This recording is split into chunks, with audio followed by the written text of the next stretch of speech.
Yeah, late tall county losers playing the game, telling their stories, gotta keep them the same. Nothing rings honest, every word bent strange. Nothing true in the room, so who takes the blame? Is it Billy Ashley or Payne in the back? Smirks in the hallway, ink on the stack. Sign on the line while they grin and they grin. Every handshake dirty, every deal is a spin. Government fam, government scam. What's real, what's scam? They point at the broke kid, call him the crime, while the wolves wear ties, walk out just fine. Late County losers, you all look the same. Devil in your eyes, but you're hiding the fangs. Bill Ashley and Payne, oh my. Shame, shame, shame. Look in the mirror, who you see? You all look the same. Devil inside, ugly out in the frame.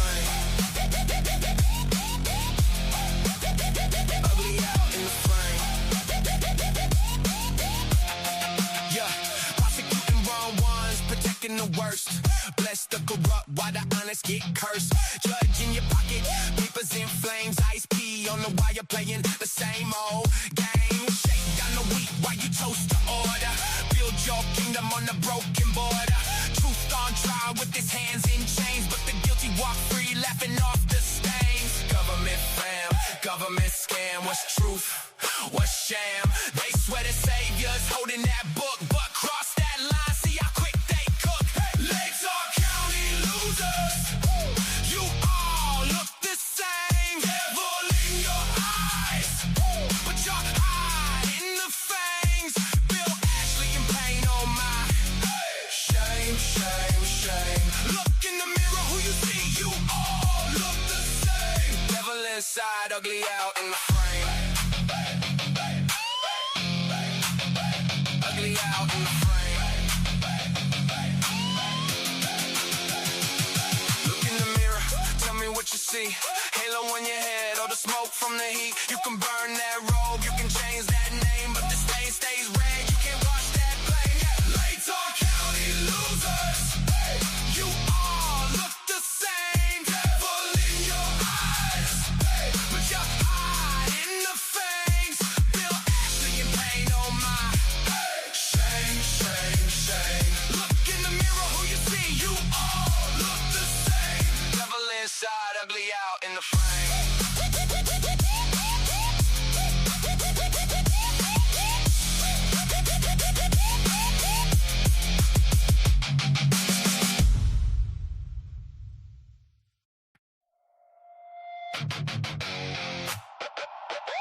Yeah.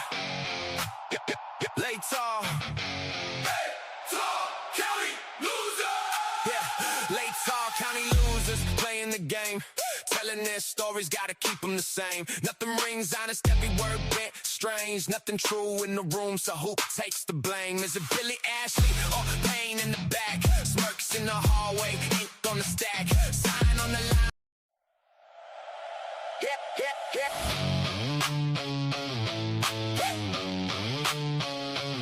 Here comes Molly, Molly, Molly, Molly, Molly, Molly, Molly. Here comes Molly, jumping up and down, she's jolly. Door dashing all day in the lobby. Say she saw the killer in the hallway, sobbing, sobbing, sobbing. He was right next to me. Molly said calm like it's meant to be. Blue shoes, red cat, that's the memory. But the take got gaps, it's a broken scene. Walking around in circles, phone at her ear, just scribbling purple. Notes on the napkin, arrows in the spiral. Every time she tells this story go viral. Who got to you, Molly? Why you laugh so loud? Why you act so jolly? Blood on the curb, you just call it hobby. Smile in the sirens, girl, that's ungodly. Meet Molly. Tell us again.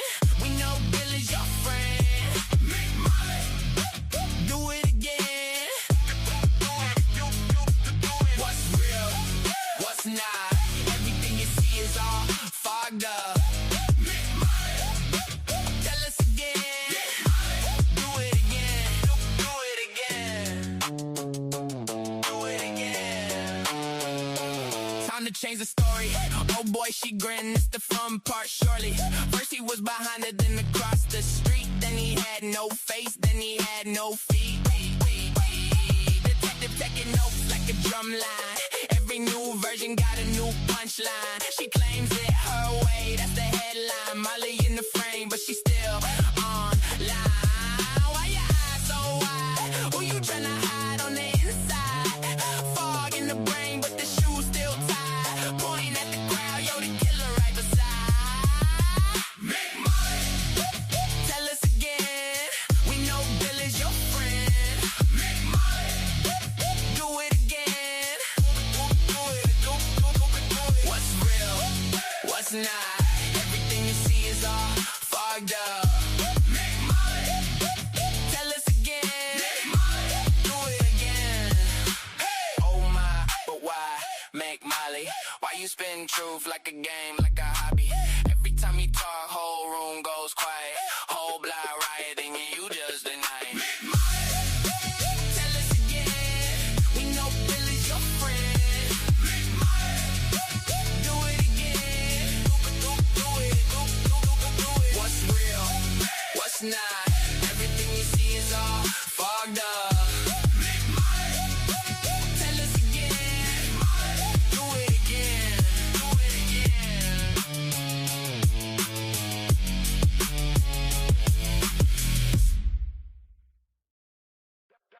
Dirty green.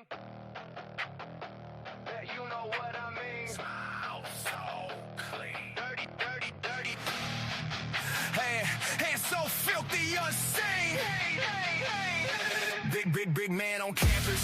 Shark in a Letterman jacket. Laugh while the whole town drowns. He just skims off the habit.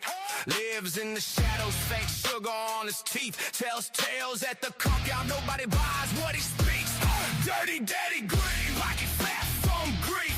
Plays a Saint on Sunday. Wears the mask all week. Got the suits on a string. All the badges on a leash. Blink, once you miss it, he'll drag you to the brink.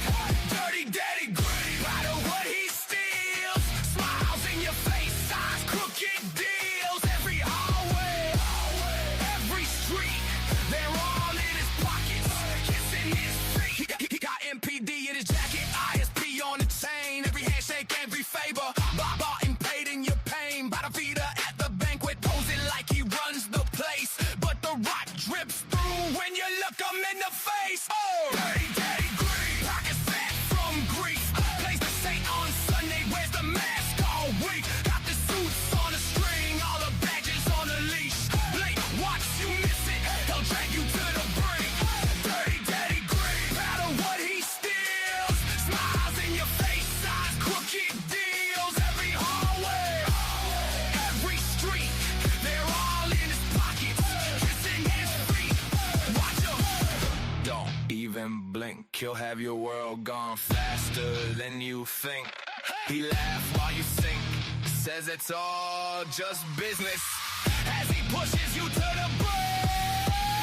Dirty daddy. Dirty daddy. Dirty daddy. Dirty daddy.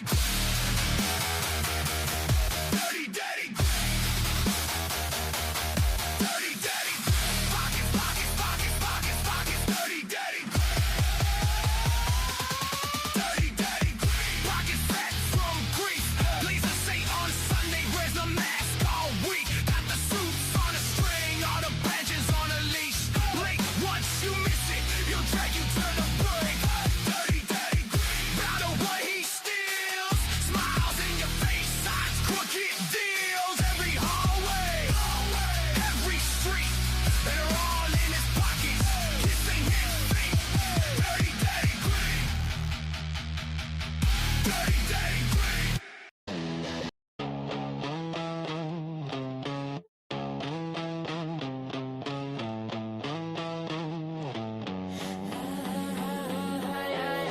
1960 on the clock face. 4 a.m. bleeding through the blinds. Phone glow, floor cold, heart race. Can't tell the truth from the lines. Bethany says, can we go home?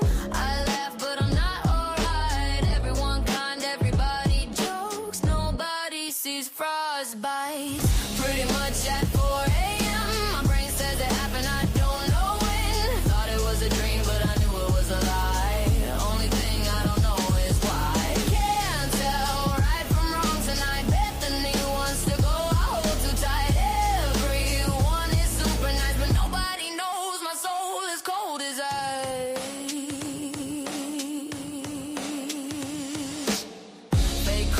the bathroom glass. Red eyes, but I'm still dry. I talk big, then I walk it back. Can't look myself in the eye.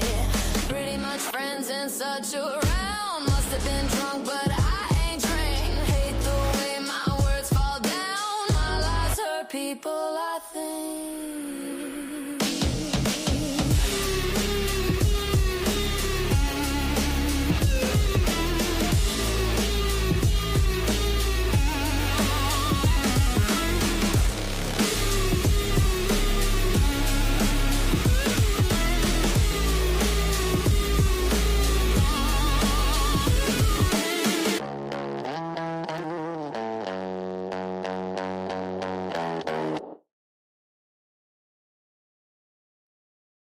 All right, everybody. Welcome back to the cafe. It's great to see you all here with us today. I hope you're all doing amazing.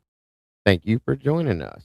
We're going to be reviewing which I'm sure you guys have already seen multiple times, probably, the new interviews. We're going to do it our way, and a couple other things I want to review as well in Idaho. So thank you for joining me. Please make sure to hit the like button and share this out when you jump in. If you could, please and thank you. It is so very much appreciated. It is great to see you all here today. Thank you for joining us. All right. So, that being said, let's get this show moving and get to talking.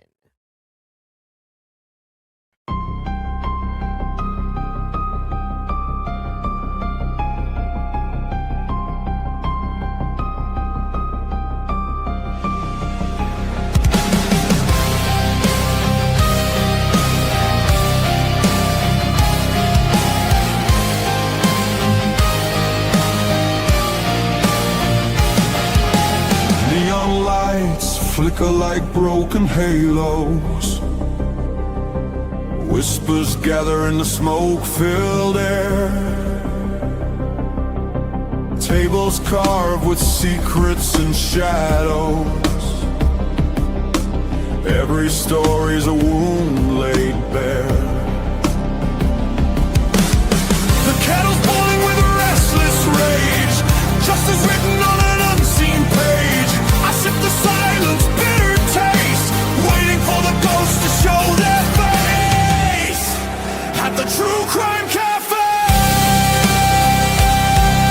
we serve up the pain they try to hide away. Pour another cup of the truth you crave. Raise your glass to the names they betrayed.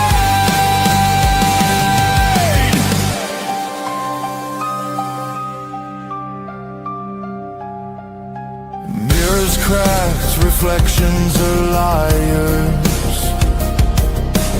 Ashes fall where the guilty once stood.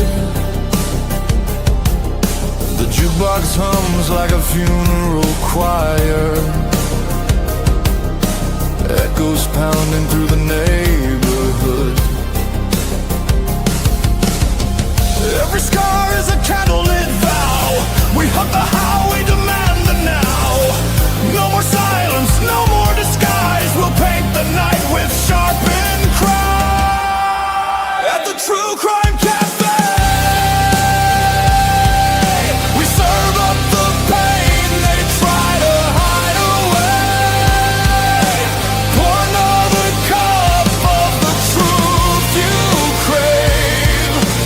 Raise your glass to the names they betrayed. This is not a sermon, it's a battlefield hymn, a requiem dripping from the bottle's rim. The guilty write stories in invisible ink, but we'll drag it all up from the edge of the break.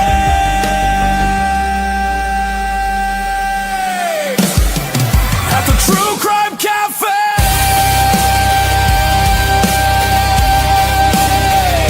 the reckoning burns like a black bouquet. Every shadow will pay.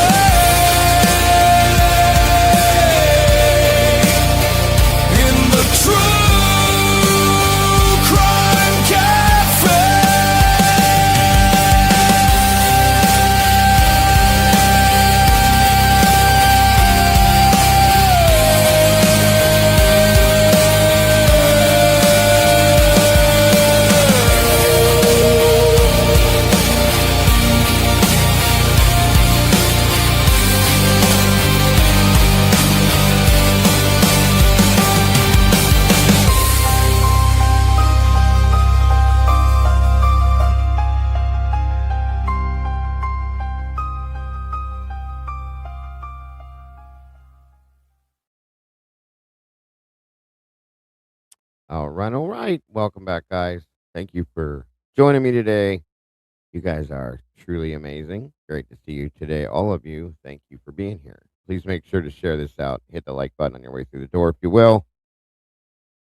And like I said, as I'm sure most of you have probably been through these more than once, we're reviewing those new interviews and breaking them down the way we do it here, and then a couple other things I wanted to review as well. So I am looking forward to that and doing it with you guys. So come on in, grab a seat, get comfortable. Let's see what we have here. Ozzy McGlynn, welcome. Good to see you. Eddie's in the house today. Great to see you, sir. Blue Devil, great to see you. Thank you for joining us. Good to see you, Tomboy. Thank you for being here. Last 24's in the house. Good to see you today. Donna, 7 of 9, welcome back to you. Ms. Mamakin, so good to see you. Witchy was, welcome back. Good to see you. Sluther 75, hello, hello, hello, hello. I did, Lizzie. Thank you very much, and God bless. Very gracious of you. I did receive the donation through PayPal. Thank you so much. Karen Folkwas, good to see you today. Um, Miss Cat K, great to see you. Wonderful to have you here. Thank you so much. Thank you for that thought, Ms. Mamakins. That's awesome of you. Jacques is Savages. Jacques Savages. Welcome. I'm glad to hear that. Ms. Mamakins, no, that song, the Molly song I made. The only one that Molly has made is the intro song that we just listened to just now. The rest of those are from me. I get bored. That's what I do. Dana Pup and Stuff, welcome. Good to see you today. Blue Devil, welcome back. If I didn't already say it. Becca, good to see you today. Ms. Mamakins, happy day anniversary on 14 months. That's amazing. We appreciate you very much. So grateful to have you as part of our family here. And thank you again. Very much appreciated. Angie B, great to see you. George Stewart, welcome to you, my friend. Again, guys, please make sure to share this out. And please, please hit that like button so we can get this in that algorithm. Yeah, we were talking about that yesterday. I don't think they do. I don't think they get paid for the interviews, but I'm sure they're making it somehow. But either way, Tattoo Gal, good to see you. In Stitches, good to see you today. Jacqueline Keeley, I think I already said hello, but hello again. Meanie, welcome back. Good to see you.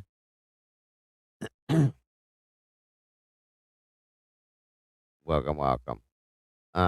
And don't mind me. I'm a little bit off today, guys. Don't just ignore me if I'm acting weird. Don't worry about it. Happy Friday to you guys. Amy Oleski, wonderful to see you today. Happy Friday. Looks like we have 54 peeps in the house and 36 likes, guys. Let's get this in that algorithm if we can by hitting that like button, please, and thank you.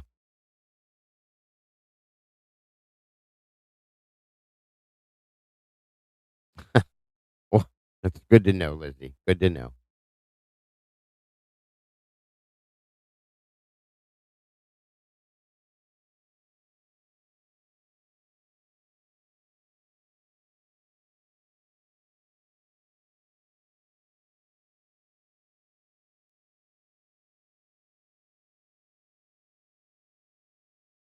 Okay, that's done.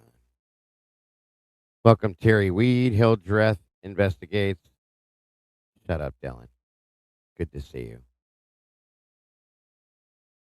Yeah, I've made all the other ones except for the one intro here. The main one that we use as the intro. Molly did that. She did an amazing job with that. Those little ones, I've done that. Oh, I'm so sorry to hear that, Ms. Mamakins. I hope you feel better. No joke, that's for sure. Skilla, welcome to you. Yeah, so I have the new interviews we're going to review, of course, and then a couple other things I want to review with you guys as well to get your opinions on it. In regards to this case, of course, there's no doubt.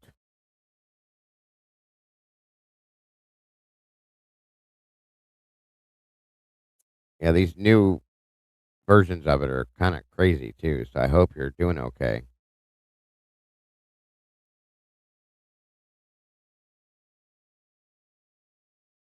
Yikes. Scary stuff.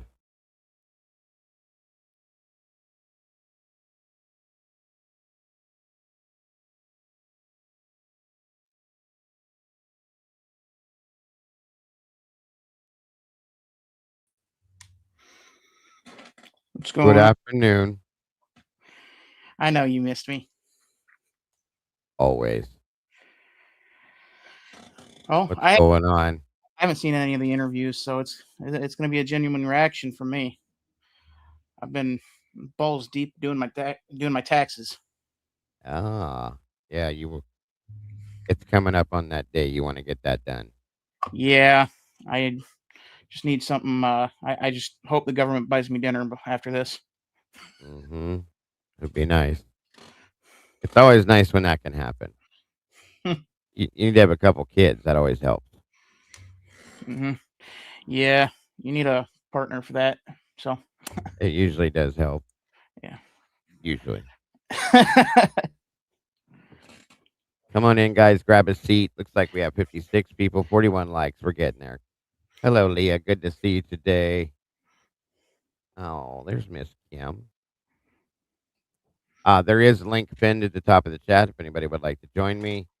Like I said, and I know I'm sure you guys have seen these multiple times now. We're going to review these new interviews our way, break them down, and a couple other things I wanted to look and review with you guys as well for your opinions as always and talk about, discuss with that.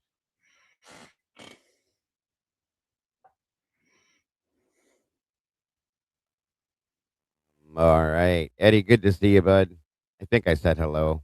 I'm out of it today. But if I did already say it and I'm saying it again, just excuse me.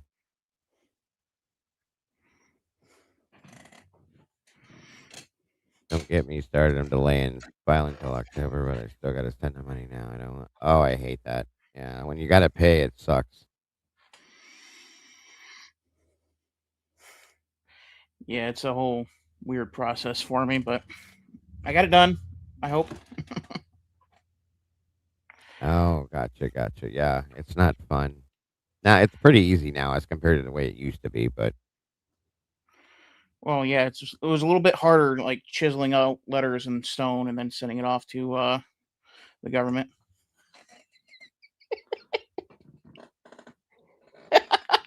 don't fall out of your chair. Be careful. I gotta get some WD 40 for this chair. It's a tidbit squeaky. What's up, Senor Steven? Good to see you.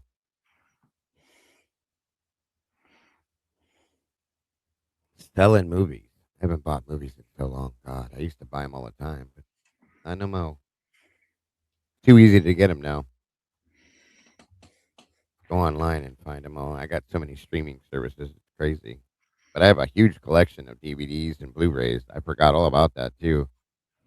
They're probably ruined now. It's in my attic. I probably have. I think when we moved here, we counted our movies when we packed them all up, and it was like 16 or 1700 between DVDs and Blu-rays, and I was like, "Good God!" And we used to have that many VHS tapes, but we sold them all years and years ago. But yeah, and they're just I feel sitting in a box. I feel like you still got like a VHS player somewhere. No, my mother-in-law might, but I don't. I got rid of it. I do have an Atari though in my basement. Yeah, that's a little before my time. Yeah, yep. We sold some of our Blu-rays, and we sold some of our DVDs when we got Blu-rays because we had doubles and triples of certain things, but I don't know. Nah, no. Heather, what's her name? No, I haven't. I've heard about it, but I haven't seen it. I've seen other ones though. Juror 13, good to see you.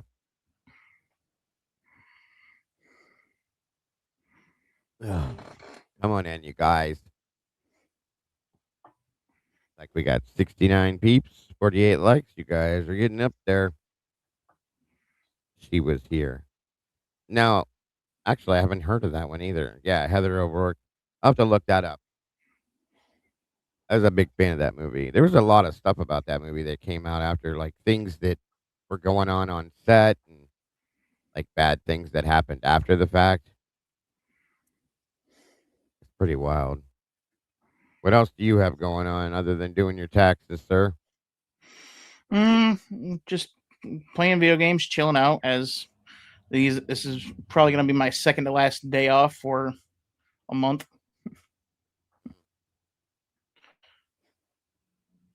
Where you been working at? Like local, like around your area, or Yeah, around here, and then I might be going either out to the Cleveland area, or I might be going up to by the Michigan Canadian border.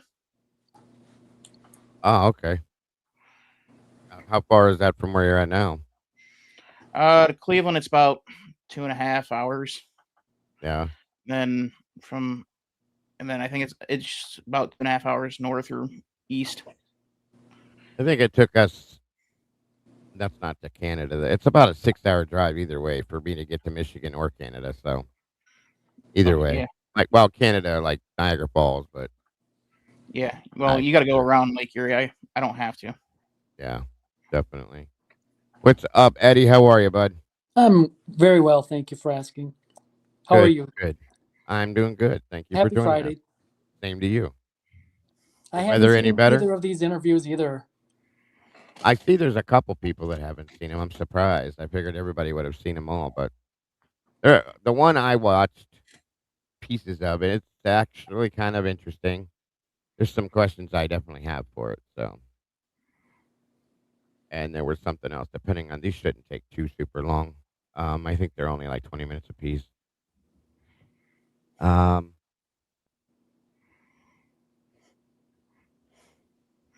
Hopefully, they're not talking in circles again. yeah, right. Oh, I watched The Well, Housemaid. The Housemaid is really good. Juror 13. I watched The Housemaid. That was a good movie. Housemaid. Don't hate on Sydney. I'll have to check that out too. Just Is that don't new? watch. Relatively new. Yeah. It's yeah, it came out earlier this year, about maybe 2 months ago. My wife might have seen that. Welcome, Karmic. Good to see you. Meg, good to see you. Yeah, it's kind of a high production Tubi style, like action Oh, movie, okay. action thriller movie. Sounds like it sounds like something she's probably already seen. Thank you for that, Meg. Wouldn't And watch it with anybody kids that though. oh, well, no, we don't. We don't have any unless my grandkids are here. They're all adults now. So thank you, Yeah, Meg. you get to see quite a bit of Sydney. Ah, it's like that, huh? Okay, Yeah, nothing too gory. gotcha. Hi, SRB.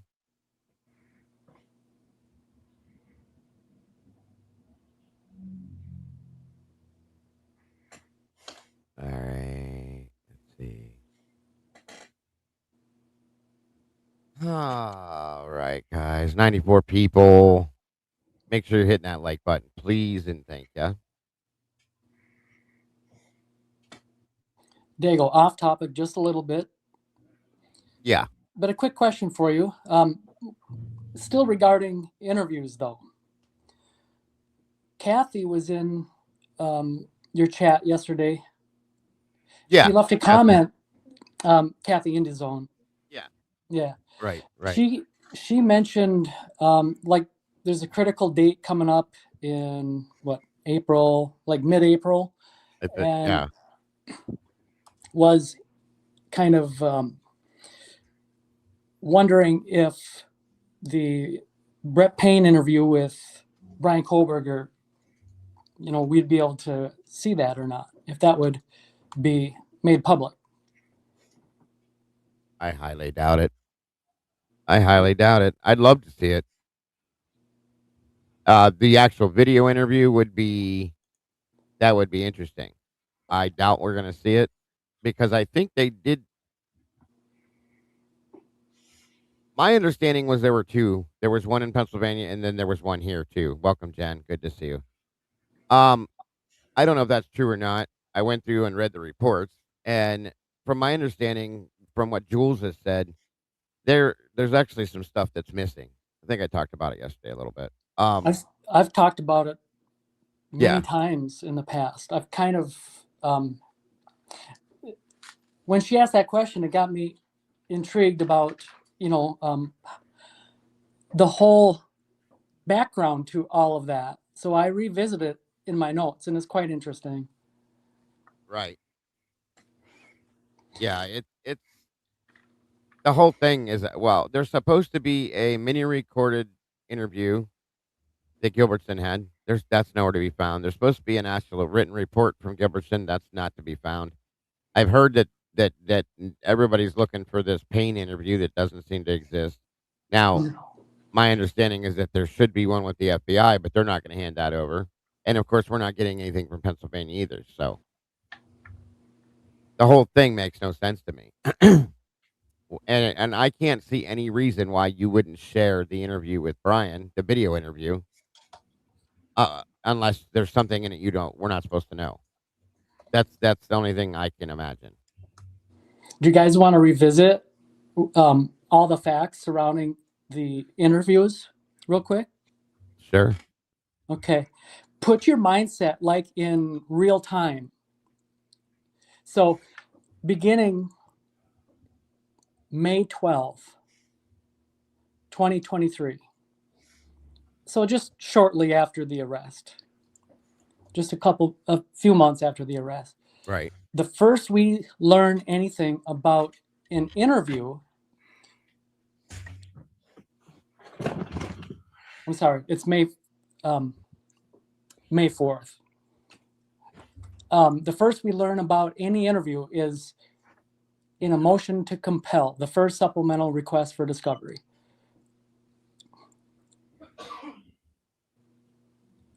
And it's referring to a Brett Payne interrogation. So our mindset at that time is like, oh, cool, there's a Brett Payne interrogation. The state's response on May 12th, they responded saying and telling the defense that they provided recordings of MPD Detective Payne's interview with Mr. Kohberger to the defense. So our mindset at that time was like, okay, so they have this Detective Payne interview with Bryan Kohberger. Right. So they're claiming on the 12th that they gave it to the defense. Yes, they responded saying they provided that to the defense. So on the second, on June 15th, the defense answers back in their second motion to compel. And the defense says the state responded that they have provided audio visual 0123 discovered on March 30th, 2023. However, the recording is an in-person interview with FBI agents rather than the phone interview done by Moscow police. Wait a minute. Stop. Yeah, exactly. Let's pause there and talk about that so we understand it. So they're saying that June 15th, the defense responds, the second motion to compel, and says that they're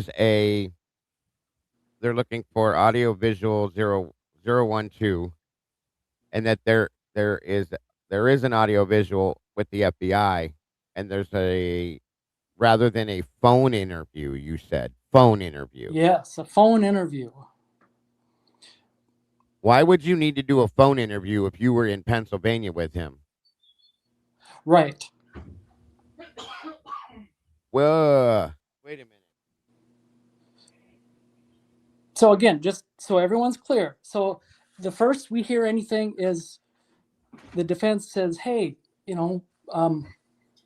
I need some more discovery. I need this interview that Brett Payne conducted. And the state answers,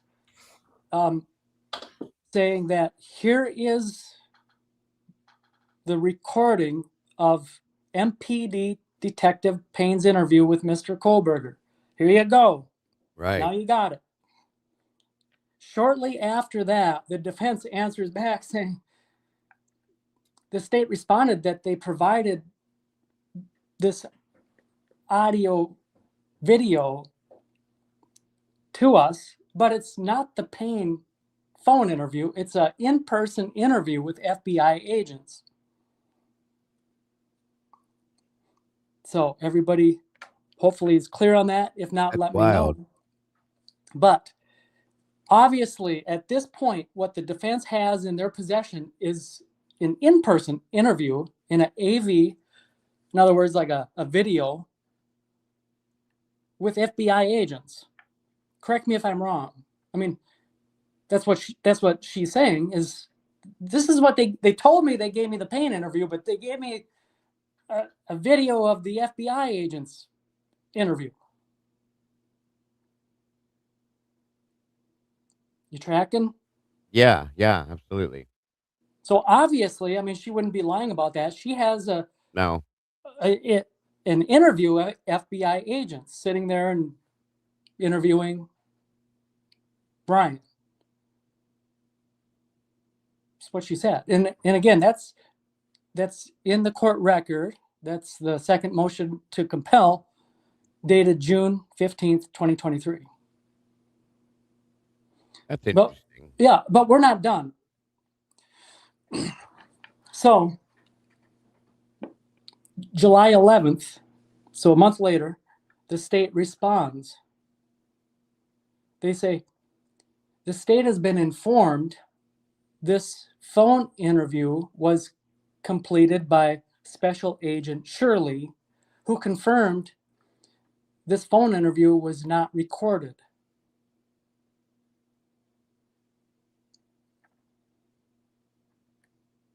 Now that I remember hearing. Right.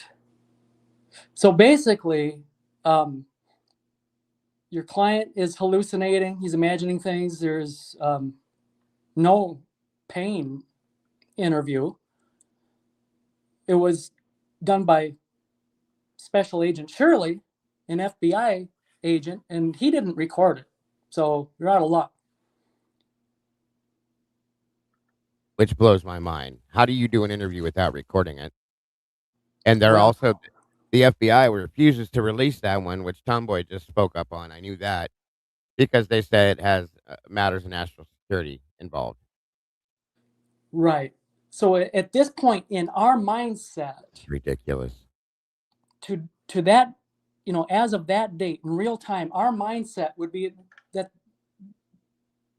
this either means that there's 3 interviews total: a phone interview by FBI agent Shirley, an in-person interview with the FBI that Ann Taylor has in her possession, and a phone interview by Detective Payne. But I don't think that's the case. I think it's more likely that there's, in our mindset now, in that real time, more likely there's only 2 interviews. One in-person interview by the FBI. Right. And a phone interview by Detective Payne, but the prosecution is lying about it being Special Agent Shirley. Because if it was really Special Agent Shirley interviewing Bryan on the phone, what would be the incentive to lie to him? And why would he do that anyway? Here's my question. Why would Shirley do that anyway? He wasn't active in the FBI at that point, I don't think. He was retired, I thought. Right. I think you're right. I think we covered that. Which makes no sense to me, but okay. No, and I see what you're saying. That's wild. See, because it's more likely that the state is attributing the phone interview, to Special Agent Shirley, since he's under no obligation to record it. And that kind of lets Detective Payne off the hook for, again, destruction of evidence. Right. Now, we're not quite done. So Go for it. again, that was July 11th, 2023. In our mindset, we're all confused about these interviews, and it's not until January 23rd, 2025, when we learn more about interviews, and it's during the January 24th, 2025, during the Franks hearing. It was a 2-day hearings for the Franks. Right. Okay, so Eliza Massoff was questioning Detective Payne, and Detective Payne testified that Detective Gilbertson had a recording device in his pocket. Detective Gilbertson read Bryan his Miranda rights, and then interviewed Bryan at the Pennsylvania State Police Barracks. Right. So our mindset is Detective Gilbertson interviewed Bryan, because it was kind of confusing. I went and rewatched it this morning, and the question, and Detective Payne is just, being very, he's just answering the question. He's not elaborating. He's being kind of curt. Right. And, Yeah. polite, but just not going to volunteer anything up. And it seemed Eliza Massoff's inquiry was kind of probing at, the statements he made in his house, in his parents' house, was kind of at issue, I guess, if I were to interpret her line of questioning. So anyway, it was a very brief section of that portion of the hearing. And again, all we really would have taken away in our mindset, we would believe up to that date that Detective Gilbertson was the one interviewing Bryan Kohberger, which is true. He did, Exactly. but we didn't know the full picture. And it wasn't until February 19th. In the case record, there's a court order dated February 19th, 2025. On page 5, we learned that Detective Payne also conducted that interview. So it was Detective Payne and Detective Gilbertson doing that interview. Okay. Gotcha. So that is what we know to date. That brings us to current time. That's all we know about everything, pertaining to these interviews. So to recap,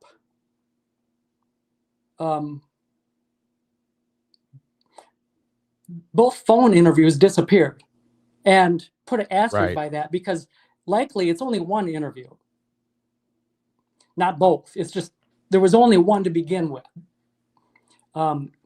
So the state is attributing that interview to Special Agent Shirley, and he said he didn't record it. So we're out of luck there.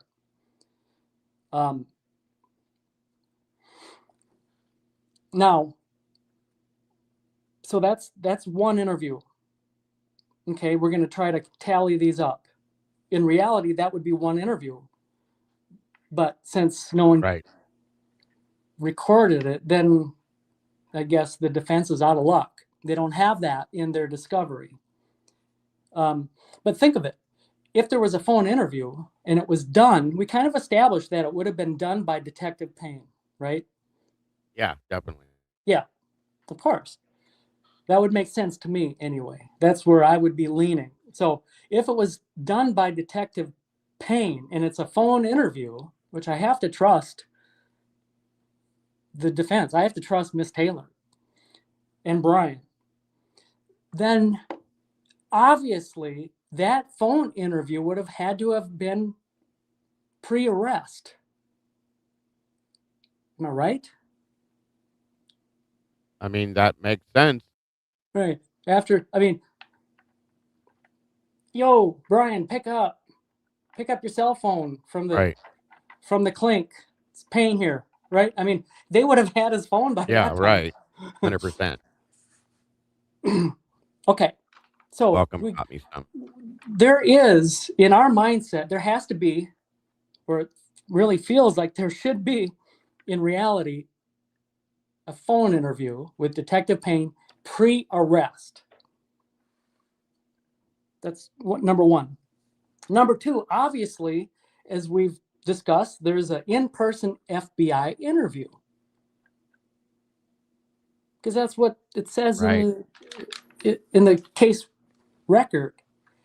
So my question is when would that have been? I'm curious. I agree. And if you see what Kathy said, WSU is saying they've spent more than $20,000 attempting to get the Kohberger interrogation video. Yeah. That's insane. And I have something else I'm going to show you after this. And, Well, and when you're done with what I'm you're done saying, almost. I too. got one more point. So now we're up to number two. And again, Right. it's the phone interview, which, everyone's out of luck to include Miss Taylor. And the in-person FBI interview. And then lastly, obviously, the Detective Payne and Detective Gilbertson interview where Detective Gilbertson had some type of a, recorder in his pocket. Seems fishy. So, yeah, I would agree with you, Dave. Right. It seems really unlikely that, that we'll ever hear that interview in Pennsylvania. Agreed. And I got something else I'm going to throw up here right behind what Eddie's talking about, just to add to it. A lot of you guys may have seen this, but I'm going to run it anyway because it plays right off of what he's saying, and it's kind of important. In case you didn't know this.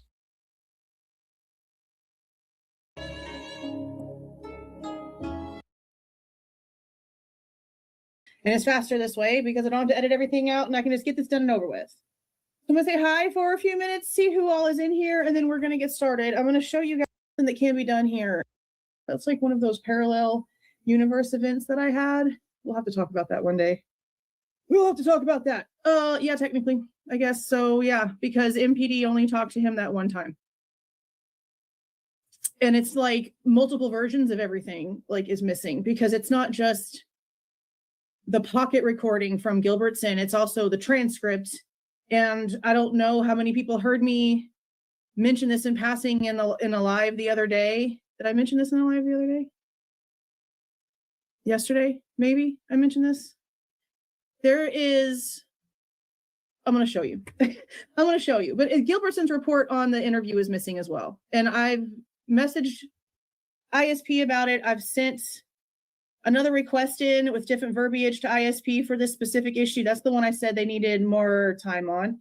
But I called Matthew Gammett today at the forensic lab at ISP because he gave me a number to call when I was asking about him and Blaker's trip down to Ockborough when he was responding to my requests.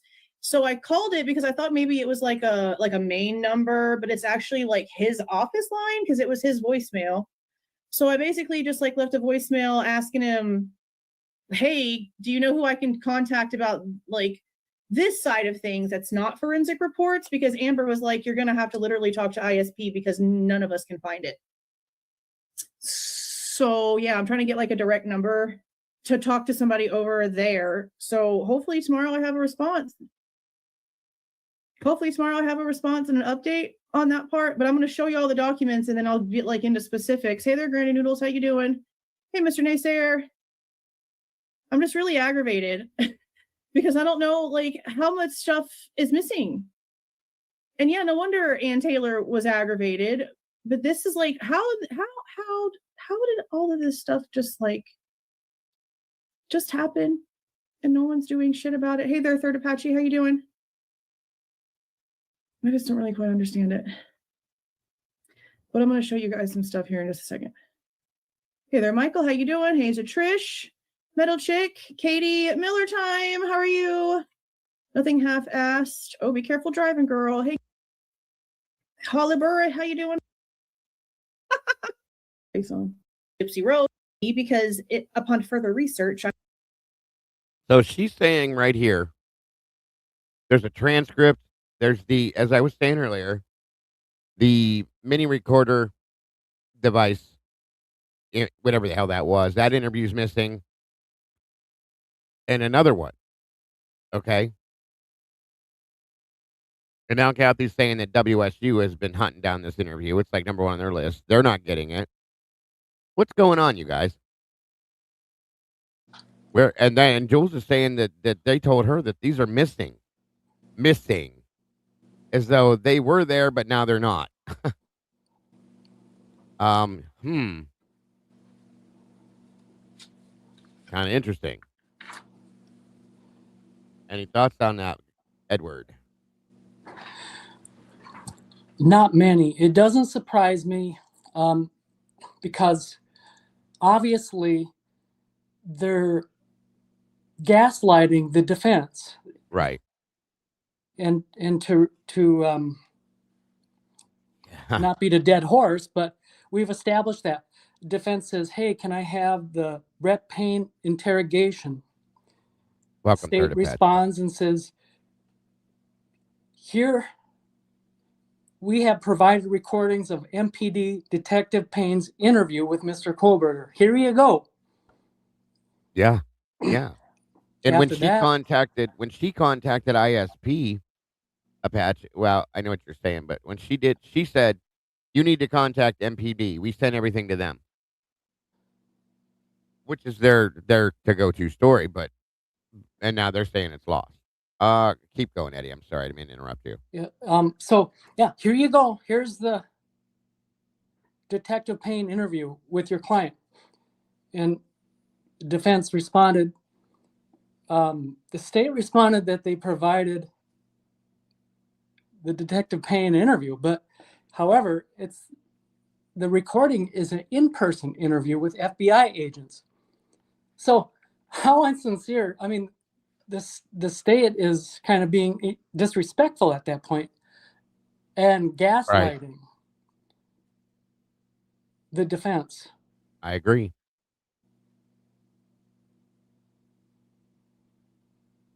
And then when questioned about it again, the state answers, the state has been informed that this phone interview was completed by S.A. Shirley, who confirmed that it was not recorded. So, and therefore, if it's not recorded, there's no proof that it happened. And I don't think it did. And again, he's a retired FBI agent, so why is he doing this on an active investigation?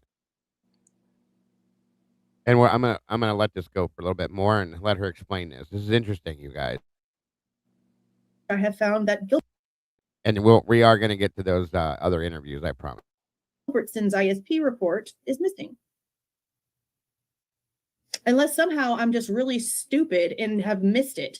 I control F'd in the ISP reports that they dropped of all of the interviews and looked for Gilbertson, looked for like 5 or 6, probably up to like 10 different keywords, and scrolled every single freaking page and never found this report. This report is mentioned in the report that Brett Payne writes for him creating the probable cause. He literally references it in that report. So I'm going to show you that report, and then I'm going to show you where he mentions it also in, where's my purple notebook? In this one right here is actually the second one. So what I want to actually show you is page, where did my purple notebook go? Zelda was up here earlier because I got over here and I had like all these side things open on my screen, and she likes to walk on stuff. So we're just going to do it this way. It's like page 194, but I don't want to have the wrong one up here.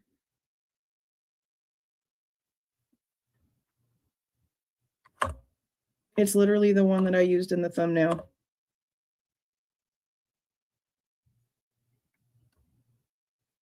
Right here. Okay. So this is supplement number 135. Page 278 in the MPD reports. Good point, Third Apache. It says here, based off information obtained during the course of this investigation, I applied for an arrest warrant, blah, blah, blah. It's that report. Kohberger was taken to a nearby PSP barracks where Sergeant Gilbertson and I interviewed him for approximately 45 minutes, right here. See Sergeant Gilbertson's report on the interview for full details. It doesn't exist. There's no report. Unless they, for some reason, did not release it to the public, it is not in the file that ISP released on their official website. What date was that? On 9/3. No, because I went looking after I watched this the first time, and I went looking, just in case. You never know. There's nothing that I can find. So,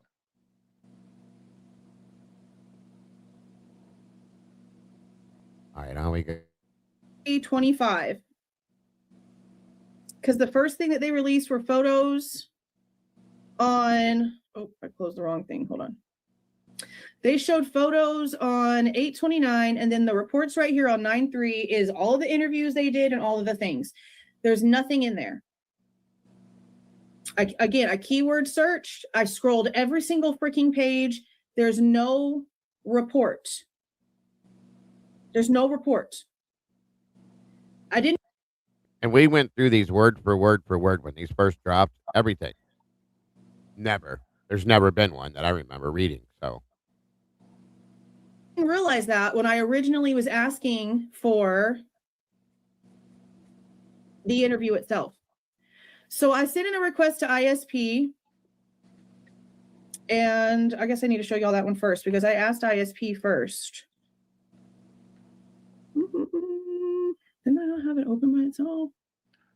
Hold on, let me pull it back up.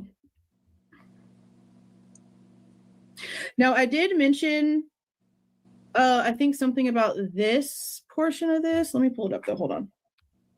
I ended up like not like misspelling, but like typing it in a little bit incorrectly. So in the body of my request, Thank you, Kat K, for that super sticker. Very, very generous of you, dear. Much appreciated. God bless.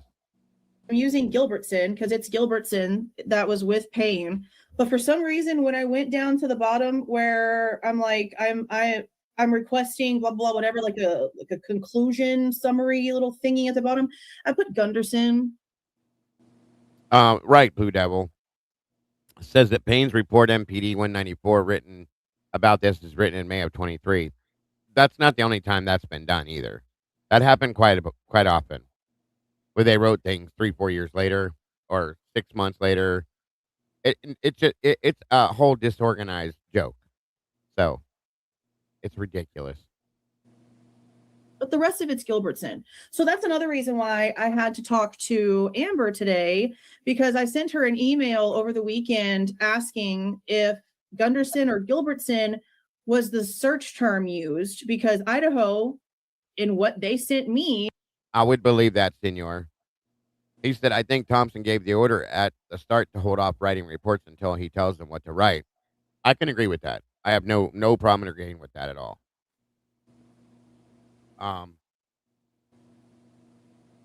Hold on, you guys. I think Hipper tied their hands, maybe. I could see that. I definitely could see that. Told me they sent everything over to Moscow. So when Moscow was telling me they didn't have it, and in their response, they have Gunderson's name, I needed to validate, did you actually search from the body of my request, or did you just search like the summary because you just like quickly skimmed over it or whatever? And I'm going to show y'all how I wrote it too. And she said, no, they searched all the terms. I'm not the first one to ask for it. There's been lots of requests for it because these reports are out there, and neither them or the Idaho State Police have been able to find it. So this has been an ongoing issue. This has been an ongoing issue for I don't know how long, with the way that she answered that question. Y'all have known about this for a while, apparently. So that's a problem. So then I wonder if they already know about the fact that Gilbertson's report is also not public. Because there's no way that like I'm the first one to see that.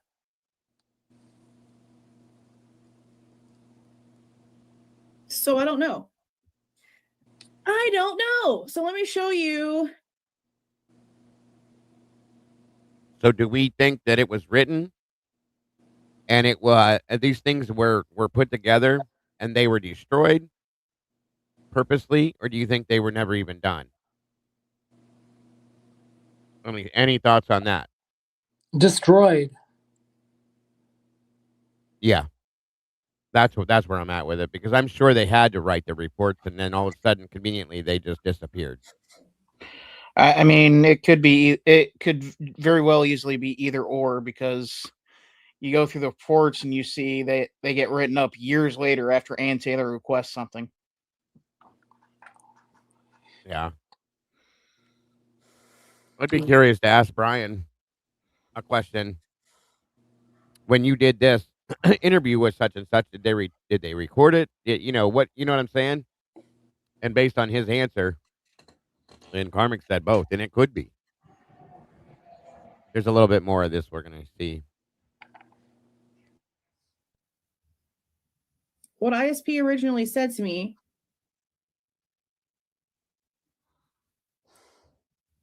right here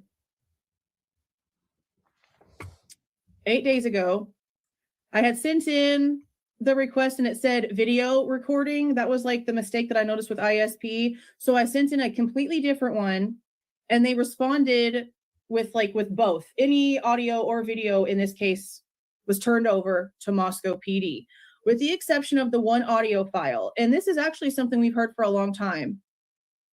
Like one of the first times I think that we got information from ISP, they mentioned.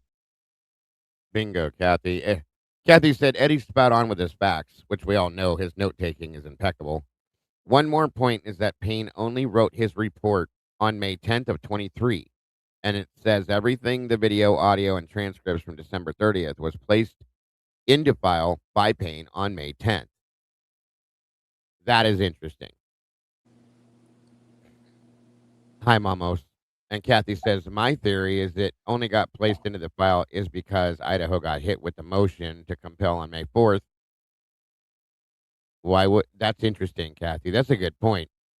Why wouldn't Payne write his report on December 30th of something that, yeah, right. Exactly. Maybe Senor was right. Maybe Payne or Thompson said, don't write this until I tell you what to write. I mean, at this point, I have no doubt believing that. Sky Blue Eyes, welcome. Everything starts and stops with Bill Thompson and Scott Green. Agreed. It's definitely Bill Thompson for sure. But yeah, you're right. Good to see you, Jen. And yeah, that's a huge point, Kathy. Thank you. And we'll find out. We'll find out later this year how much of a cult that the entire county of Latah truly is, because this year's an election year for them. For Thompson. Yeah, right. There was another report that I think came in after the plea. That's what I was understanding too, Jen. And what's on that video or audio? Yeah, 100%. That's exactly right, Kathy. 30 Patchy said, I just Googled who transcribes these interviews, came up with ditto transcribes. Anyone ever try to? No, I've never even heard of that before. But I'm writing it down.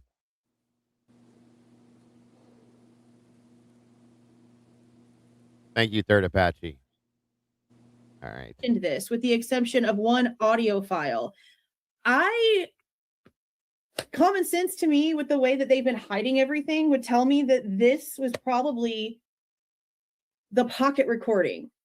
Like, wouldn't that make some common sense? So if that is the case, they could just tell me, hey, it is the one file that we can't give you. But instead, I'm being told by Moscow that no one can find it. Not that it's the one file that cannot be released, but that no one can find it or the transcript. Both them and ISP. can't find it. So then take that into consideration. And we still have no idea what this one audio file is that they're keeping from us. I don't know what it could be if it's not that. And that doesn't sound like that's what it is. So that's creepy because I don't know what else could be so important. So when it comes to what they said. Now, my other question is, which I should have asked this before. I think it's kind of suspicious that they used a pocket recorder in a case like this, unless you were trying to catch him on something sneaky, thinking if you pretend like you're not recording him or something and you have it shoved in your pocket, maybe you can catch him saying something, which obviously didn't work. I'm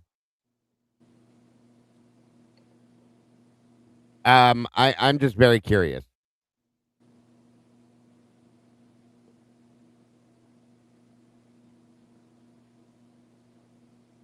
Also said you Idaho relied on the work of these other agencies. Now you don't want to release these records. Now this is odd because Josh Hurwitz, in an interview he gave a few months back, this was never going to be a state case and congratulated Moscow for seeking federal help. Really? That's interesting.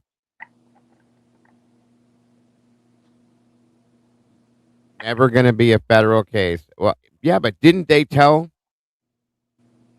Maybe not. That's a good catch on that one, Kathy. That's interesting. It was never going to be a federal case. That's wild. Because they told Steve, I thought, that they could catch it on both ends. I may have heard that wrong, but I'm pretty sure that's what they said. Welcome, Written Dreams.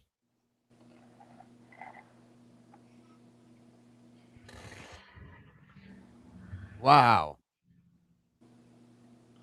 I think they wanted a backup for the video recording, maybe, but at that point, though, how does it just disappear? How does all of that stuff just disappear, you guys? I don't believe it.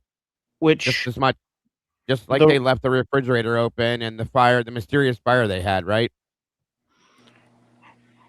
And the and the recording, it would have been able to hold up in court too, because Idaho is a one-party consent. Yeah. No, I understand. So no, what I'm starting to think is that there's something on all of that we're not supposed to hear. That's truly and honestly what I think at this point. There was something on the pocket recording, whatever that stuff was. There's something there we're not supposed to know. They threatened him. That's the only thing that you could possibly come up with.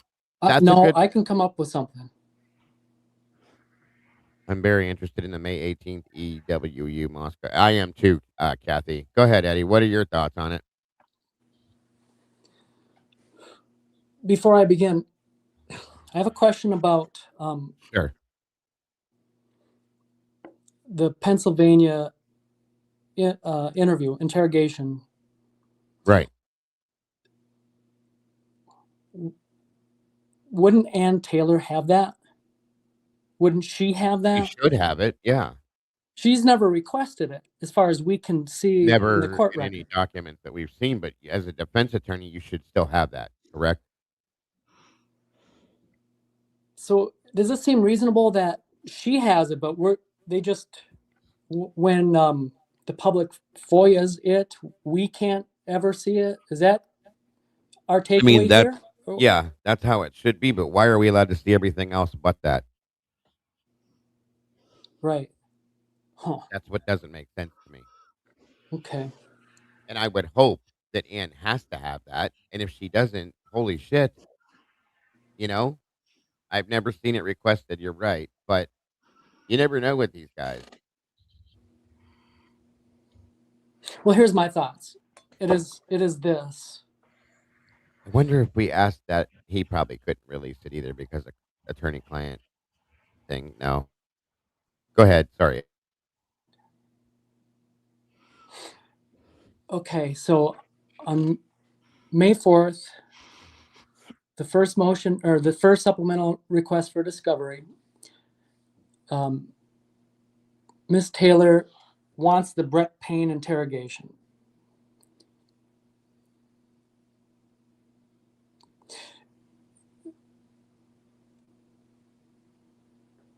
it didn't say. This is where it's a bit confusing. How would the state, I guess, interpret that? If there's, now it seems like there's two. Now I'm just confusing myself, and I hope to straighten it out with you all so you understand. So, okay, so it says, in that document, it says the Brett Payne interrogation. It doesn't specify phone or in person. But the state's response is on the 12th, so a few days later, and it says the state has provided recordings of MPD Detective Payne's interview with Mr. Kohberger to the defense. But that was a lie, keep in mind, because June 15th, the defense answers back and says the state responded that they provided it. However, the recording is an in-person interview with the FBI agents rather than the phone interview done by Moscow police. So June 15th is the first time we are learning about a phone interview. Right. Okay. So it seems then that on May 4th, Anne was after the phone interview. That's what I'm gathering. Right. Okay. So that's the important one to her. And that's the one that you can tell that the state is gaslighting her, giving her the runaround, and then ultimately saying it was S.A. Shirley who said it was never recorded. So the secret lies within that interview. And if it's a phone interview, I think we've established that it had to have been done pre-arrest. That's what it sounds like, yeah. It wouldn't make sense any other way. So to finish my point. When did that ever come out in any documents, though? What? It was never stated ever before, was it? Say again? That's never been stated that they did any kind of a phone interview with him pre-arrest. Well, no, the state certainly hasn't spoke of it, but oh, wait a minute. Anne has in that document dated June 15th. Right, and if you think about it, that's what I was thinking. Pre-arrest might explain why the first thing out of Kohberger's mouth, "You do look familiar," but if it was over the phone, he wouldn't have seen him unless they did a Zoom like interview. I don't know. If you think about this phone interview, the state is kind of conceding that there was a phone interview. This is right in the court record dated July 11th. They respond back and say, the state has been informed that this phone interview was completed by S.A. Shirley. So they're saying that there was a phone interview. At least they're saying that much. So I think we can believe that there is a phone interview that happened. So, right? Okay, let me ask a question about this. Well, first agree with me. Oh, no, yeah, you're right. Sorry. Yeah. I'm sorry. The defense is requesting it, and the state is kind of, in the language, it says that they kind of are speaking of a phone interview too, and they acknowledge it. So we can believe that there's a phone interview. Of course, no one will ever see it, to include Ann Taylor. Okay, go ahead. Oh, you're right. I'm sorry. Absolutely. But when and where and why would they do a phone interview with him? This gets to my point. This is ridiculous. This is what I'm driving at. The secret lies within that phone interview. What if, like I've theorized in the past, what if so they're doing all this work in the, behind the curtain. They know who they're going to, make fall for this thing, but they need time to work it all. So it all works, right? Meantime, before they're ready to pull the trigger on this thing, he calls in on the phone. Hey, the tip line, right? Everyone's calling in tips. He calls in. He says, "Oh my God, this car. You got pictures of the car out here. It looks just like mine. So, hey, this is me calling in just to let you know." I don't know. That's just one theory. Maybe there's other reasons why he could have called. Who knows? But what if they spoke at any rate, regardless of what they're discussing? What if they're in conversation pre-arrest and they tell them, thanks for calling. Yeah, don't sweat it. No, you're good. We're after the bad guy, not you, and they give them lip service, right? But they're like, right. They weren't expecting that tip to come in, right? So now they got to lie to him and, usher him away. They're not ready to arrest him yet. It wasn't time yet. It wasn't time yet. I wonder. I wonder something like that. That's interesting. That is a very interesting thought, Eddie. So in the Pennsylvania barracks, that's what he's talking about. That you look familiar to me. He's reflecting back to, hey guys, you already said, what's going on here? You already said I'm golden. We already went through this. Yeah, my car's the wrong year, blah, blah, blah. All those things you told me were lies. What's going on? I seem to remember. Maybe I'm not remembering it right. And this was a long time ago. I think I was even talking to Daniel from Drunk Turkey about this on one of our panels.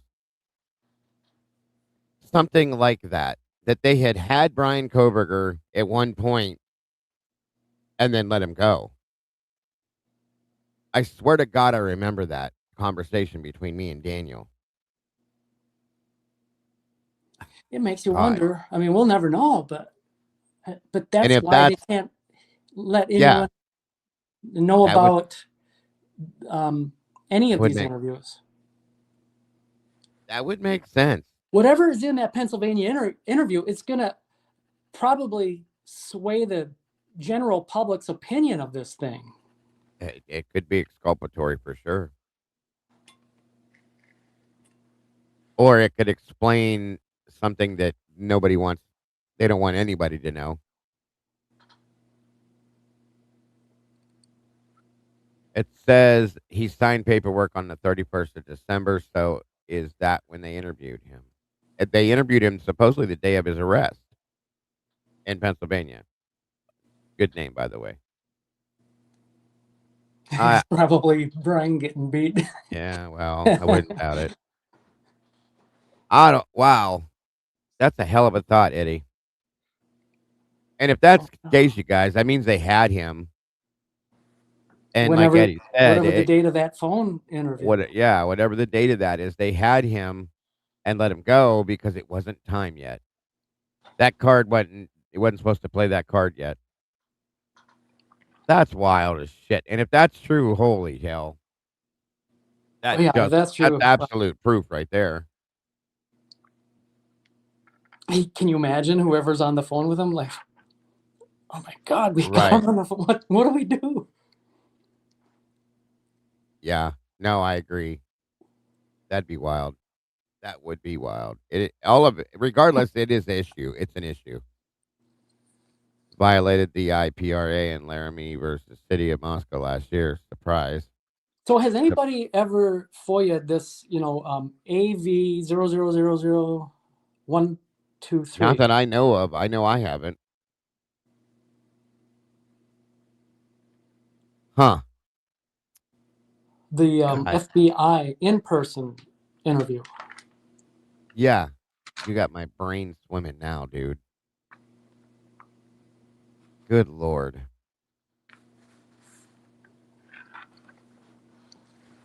Sorry for getting us on a tangent. No, don't apologize, because it's just one more thing that we need to think on. But what prompted you to jump into that, if I can ask?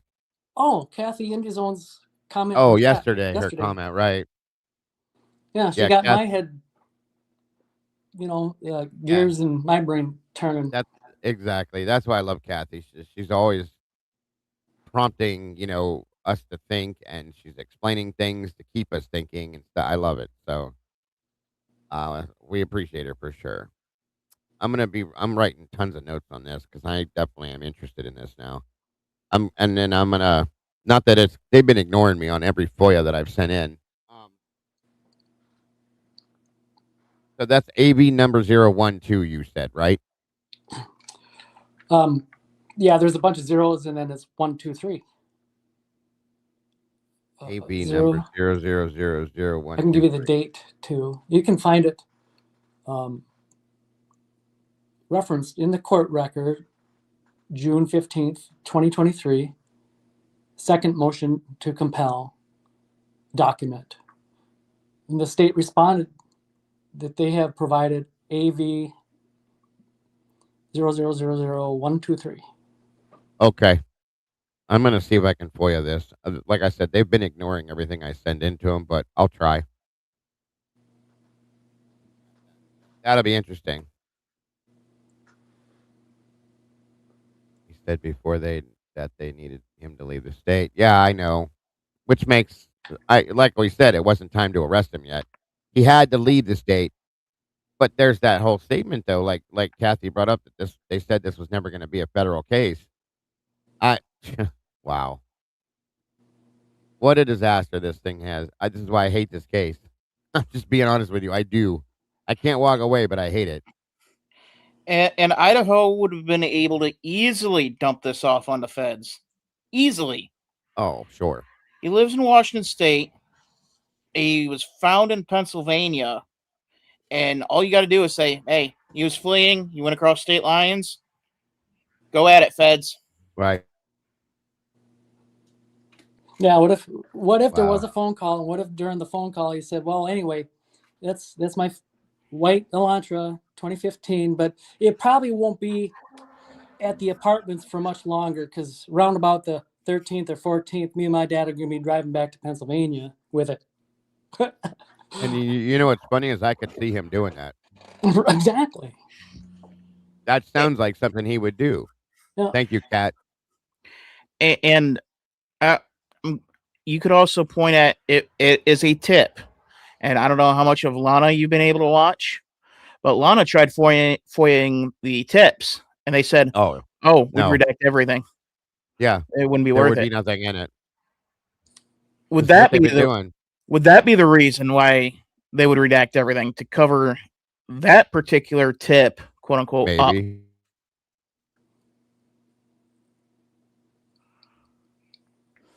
Yes. Yeah, that's a good point, Dylan. I could absolutely see that happening.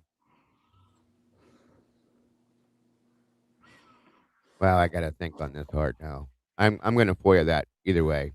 And see what my answer is. Unless I'm ignored again. Well, if you get an answer, it's gonna cost you like 6 months of mortgage payments. Yeah. Hey, FOIA and find out.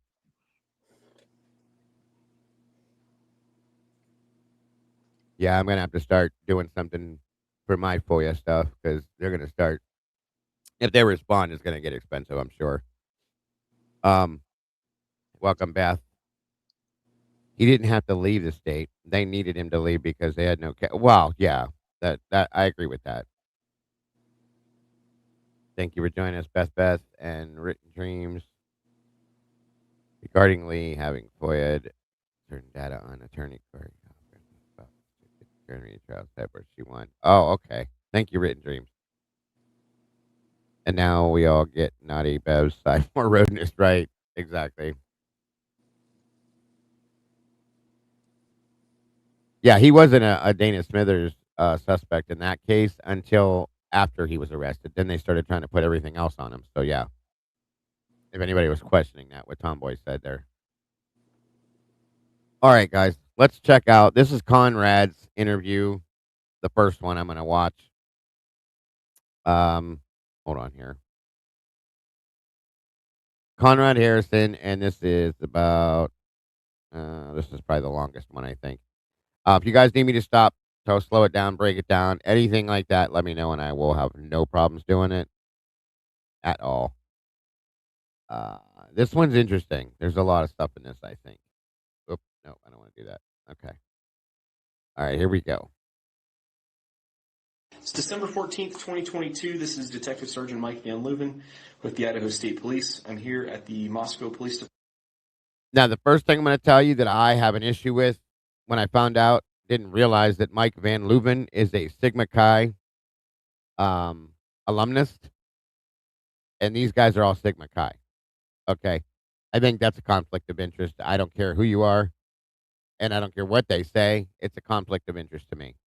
As we all know, once you're in a fraternity, you're forever in that fraternity. So that's a huge conflict of interest to me. Department interviewing, and it is 5:18 p.m. Was one of Ethan's pledge class brothers. So, when did you first meet Ethan? I first met Ethan. It would have been. I'm not sure the exact date, but whatever day last year's rush ended. So you didn't know him before rush? No, I met him in college when we pledged together. I believe it was sometime around August. I want to say like 15th, 18th, somewhere around there, but I'm not 100%. August of 21? Yeah, last year.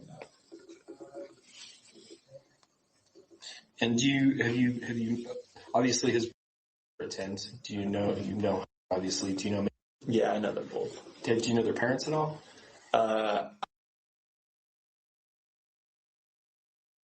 But didn't know them too well until more recently. After this happened? Yeah. Okay. When I kind of started talking to them, So, did Ethan talk to you much about his past, his background, like when he was in high school and stuff?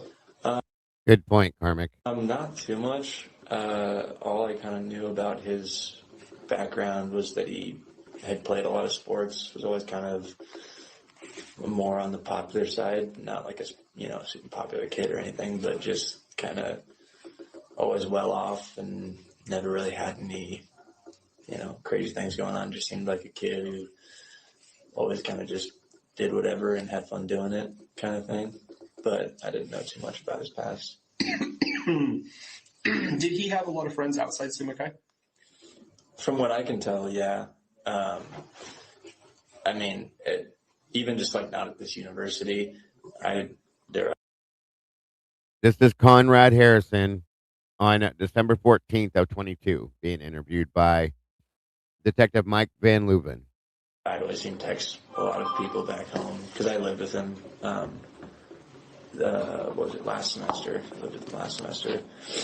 And then also just around campus and everything, aside from the SIGs, he was very popular. Were you in before? Yeah, I lived with him last semester.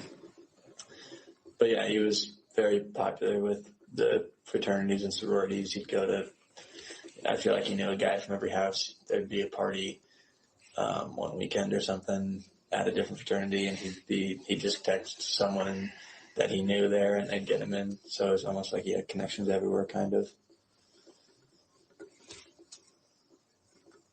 But yeah, very, very well-liked person, for sure. What fraternities primarily are you talking about that he would be able to go to their parties? The parties that he mainly would go to would be Pike, if he would go there for like the actual fraternity party at Pike. He didn't really go to other fraternity parties like that were thrown at the house because there were a lot that couldn't, a lot of chapters that couldn't, but he would go to a lot of like out of house parties of like Delts, Betas, and then I'm trying to think. I think that was pretty much it. Just like people like lived in the Whites. They would have people over. Lived in the Whites, lived on Kings, kind of just lived around. It depended, but yeah. Did you ever talk about having problems with anybody in any of these parties? Not really. I mean, the most that he would talk about having problems with people would be like, some drunken idiot that was playing with a speaker or something and messing with it, and he'd be like, screw off. But like, it was never physical altercation. Something I'm going to point out, and I'm not trying to victim shame here when I say this. Stop blowing out the window, Dylan. But you hear him say that Ethan was popular with everybody. He could get into any of the frat houses, sororities, whatever. And he was very well liked and knew he had a lot of connections. That's interesting to me for a couple reasons. And I'll just leave it at that for right now. Or anything, never screaming, never yelling, never anything that wasn't okay the next day after, where, you know, they talked to the guy or saw them again and they apologized, like, hey, I'm sorry, I was drunk last night, that was my bad. But yeah, not anything that I ever saw of him actually really having issues with anyone. So what kind of personality, how would you describe his personality? Very electric. He was just a very happy, kind of go-lucky person. I don't know, he was always just cracking jokes and kind of giggling, and he never really took anything too seriously. But just kind of had a good time while he was doing it, and had a strong work ethic, though, and could really kind of buckle down and get stuff done when he needed to. But when he was just, you know, relaxing and hanging out, it was just bubbly, giggly Ethan.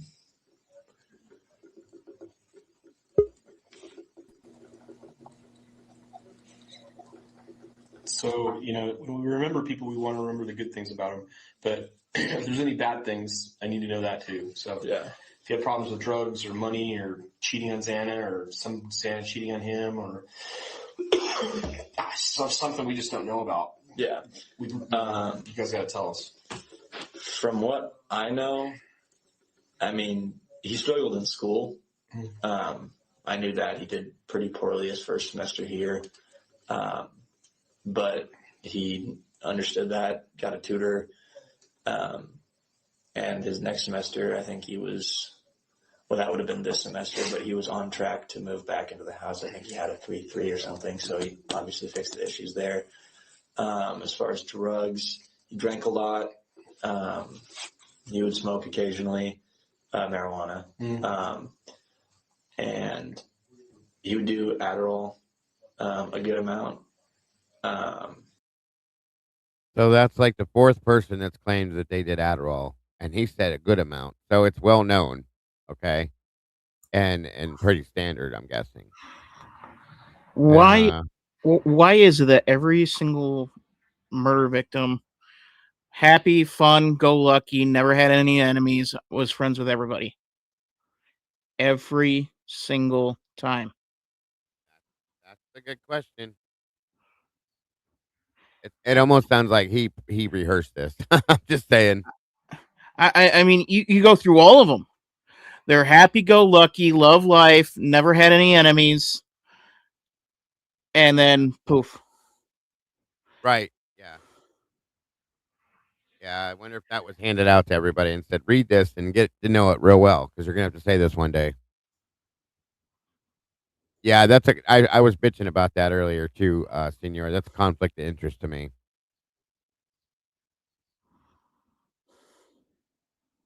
Right. Yep. Conflict of interest is not a thing in Moscow. No, not at all. existent. He usually pair that with drinking. Where do you think he got the Adderall from? I'm not sure. I just know that there was a lot of people around here that would sell it, and he'd be like, I need Adderall tonight, and he'd text a few people, and then he'd have Adderall that night. But those are just like other kids that have prescriptions. They're just selling I assume so. There wasn't like, there's not like a guy that you go to get your Adderall that has an illegal supply of Adderall here. No. It was, from what I could tell, it was just, kids that had prescriptions that were just selling their own pills to people to make some extra money. Okay. Any conflicts ever arise over that? Anybody get mad that they feel like they got shorted or didn't get paid? Or no, I don't think so. And then if there ever was something like that, Ethan, if, say, someone was going to give him something and he didn't have the money on him or something, he'd always get them back the next day with the same amount or more, or give him a rack on top of it or something. He always made up for it. Okay. And then, what is a rack? Give him a rack on top of it. What does that mean?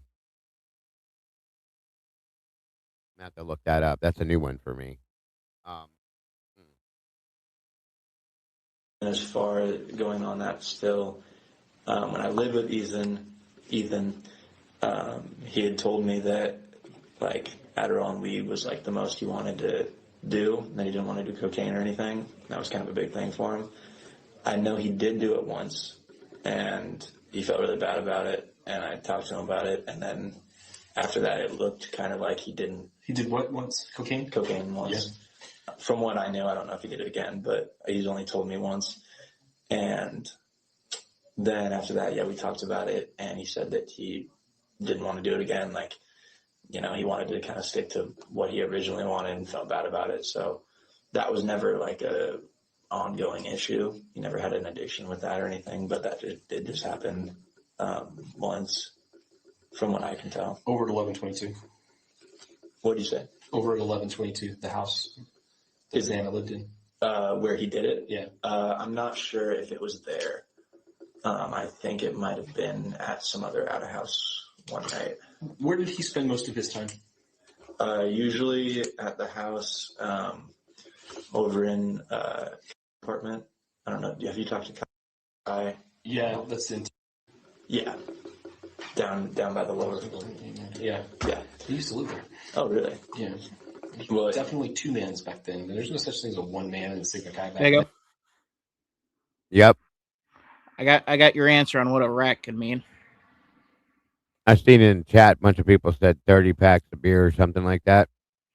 Well, it could be, but could also mean cocaine. Oh. Cocaine Okay. or 5 sectional pills. Or Gotcha. sectional. Okay. So there's a myriad of things that could be. Gotcha. All right. Cool. It would make sense that it would be something added to that. So yeah. Yeah, the most innocent ones could mean $1,000, which doesn't apply here. No. Or well, the female version. Yeah, I get it. Which doesn't apply here. No. Thank you. Thank everybody. Thank you all for looking at it. All right. I'm gonna go ahead and push play. I'm gonna step away for a minute. I'm gonna still be able to hear it in you guys, but I'll be right back. Where you guys started that from? Well, we started it because, I mean, the beds, no one wanted to sleep on a bunk bed. But anyway, he spent most of his time, at least more recently, in there. Like this last semester, he lived obviously up closer to the 76, but he'd wake up every day, drive down, and just come hang out at the house all day to, be with the guys. Did you get the feeling that he stayed most of the time at his apartment near the 76, or that he stayed with Xana? It was more often him staying with Xana. From what I could tell, I feel like he was rarely at his apartment. He'd either stay at the house or stay at Xana's most of the time, from what I knew. But as far as those two together, there was no cheating or any issues in that relationship. It seemed like a match made in heaven for me. So, yeah, there was nothing negative that I really knew about there. And everyone at the house, loved Xana. We all knew her. A lot of people knew her before Ethan knew her and started dating her.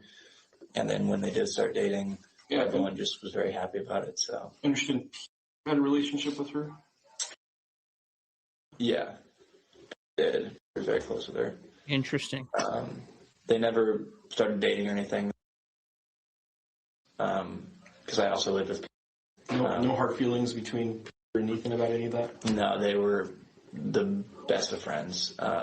Would joke with Ethan about it. That they'd both slept with the same girl and stuff, and that kind of stuff. But originally, I'm sure Peter wasn't too thrilled about it, but it was his best friend dating his other best friend. So, I think in the end, he was completely fine with it. From what I could tell, they all always hung out together before they were dating, and then when they started dating, nothing changed.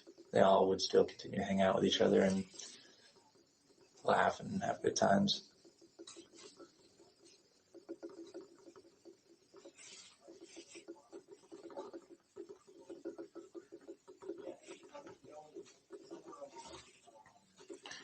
While we're on that kind of line of thought, were you familiar with any of the other girls in the house at 1122? Just Xana. Just Xana. Just Xana. So you didn't know Maddie or Yeah, I didn't know Kaylee at all. I had met Maddie before, like I said earlier, at parties or stuff, because I was over at Xana's house pretty often, because they would pretty much just throw little get-togethers every night, and that's kind of where the guys just kind of went over. Some of them would, and that was before when she had her house down the street from the current one. I think it's AKL's live there now, but it's right by when you come into King Street and then turn left, it's like right at that dumpster, the bend going up towards her house, if that makes sense. It is this one. That's where she used to live last. Is that an apartment? No, it's a house. It's a very large house. How many people live there? There was, or wait, am I?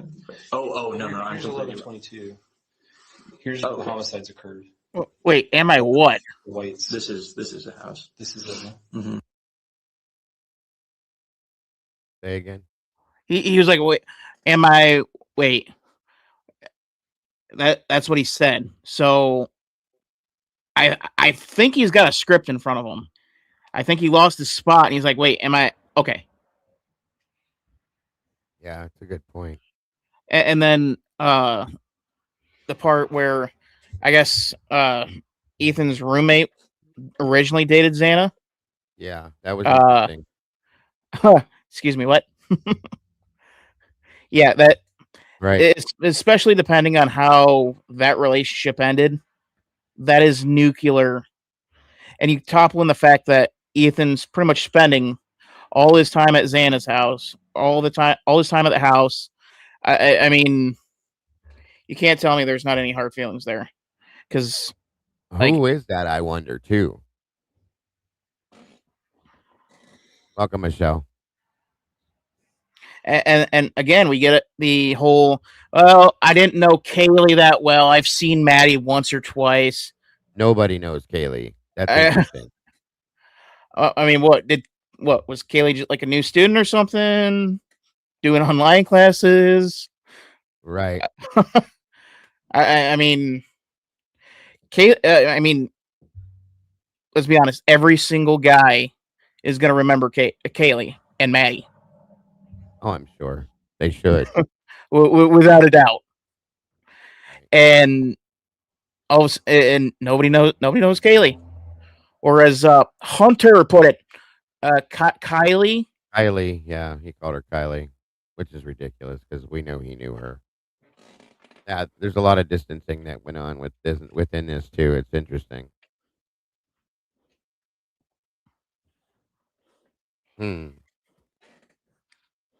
And I think Maddie was the one that was in the house the longest, and Kaylee was new to the house. Xana was there for, I think, the second longest period of time, and then the other three kind of came along around the same period of time. It's wild. Yeah, if I'm not mistaken, Kaylee was originally going to take what turned out to be Dylan's room, and then the person that was on the third floor moved out. Kaylee ended up with the biggest room in the house. That was Ashlyn's room that she ended up with, I think. The biggest room upstairs, at least on the third floor, because Maddie's room was tiny, which is weird because she was there first, but I don't understand. It's weird. Yeah, but it could. Go ahead. With that, it could have been more of, well, I don't want to move my stuff all the way across the hall, yada, yada, yada. Just take that room. Yeah.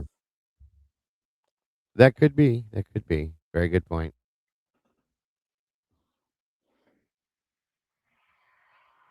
Oh, right, Kat. All right. It's just a really long one story, but there's like a room here, and then I think back over here, and then like another area over there. So for the record, he's pointing out on a Google Earth's map.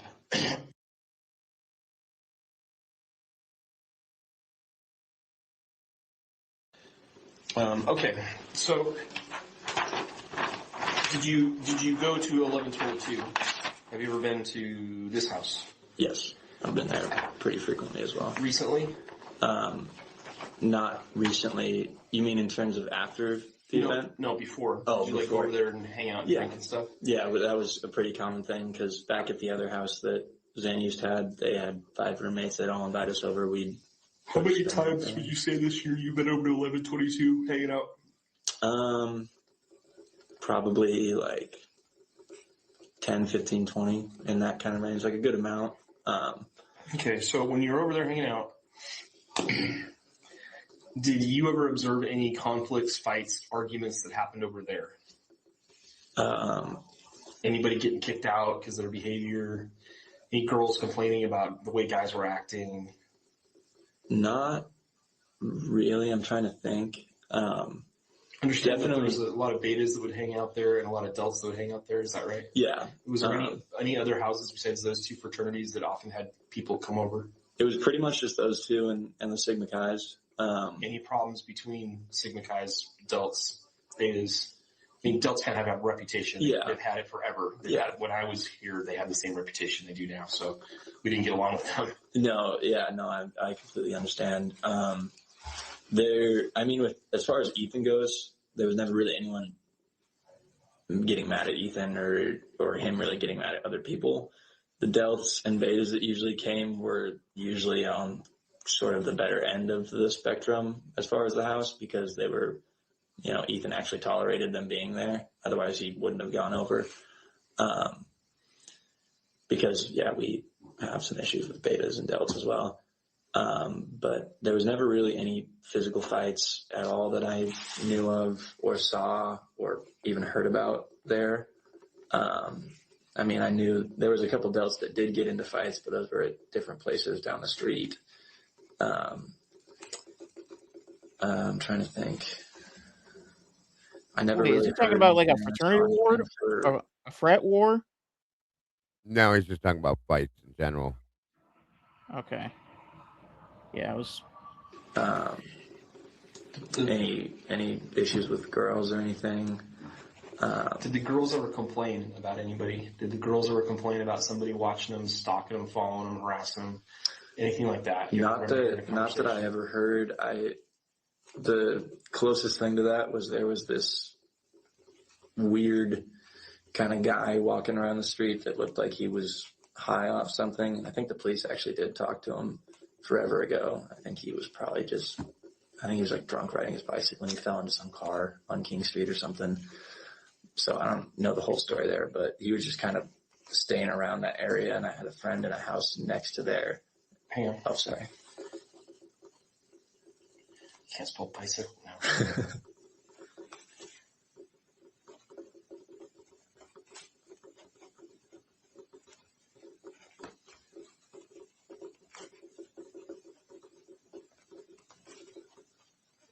You think he was contacted by police? Well, we did see a police car pull up and talk to him. So they didn't arrest him or take him into custody. So I assume that whatever was going on was relatively harmless.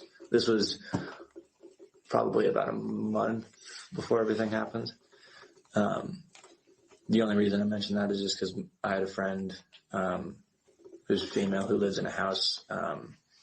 It was on the other side of the street of the one I just showed you, Santa's old house. Mm-hmm. She lives over there, and she said that she saw him kind of just out pacing around outside her window, and I just texted her to say, like, hey, do you want me to go over there and kind of check if he's still there? And, like, what was her name? Her name was, I believe is her last name. Do you have her number? I don't have her phone number. I have her Snapchat. Was she in a house? She's a DG.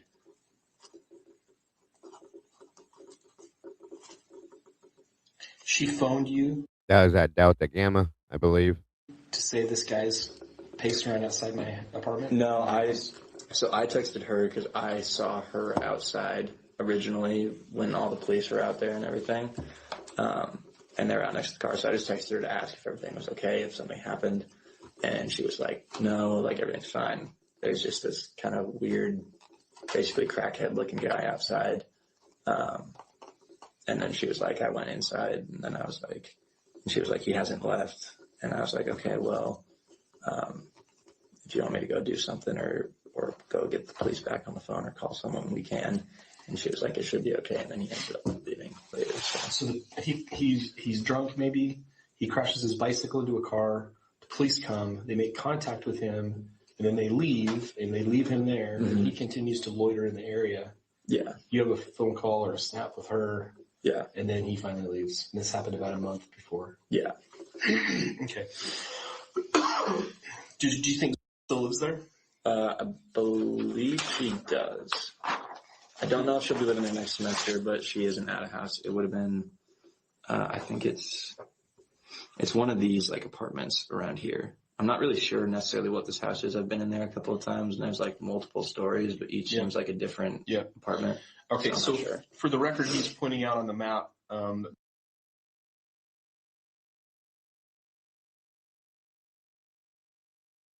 Why is that redacted? These redactions piss me off. Okay. Because it's Idaho, everything's redacted. Yeah. Every word gets redacted except for it, the, and. Sometimes them. And also on top, or talking about that, I don't think there was necessarily any like malicious intent in what he was doing. Now, obviously, I don't know the guy and I didn't talk to him, but from what I can tell with the police talking to him and just with him kind of being like not really making much sense, I assume he was just intoxicated or something and then was out just dinking around, didn't really know what he was doing. Sure. But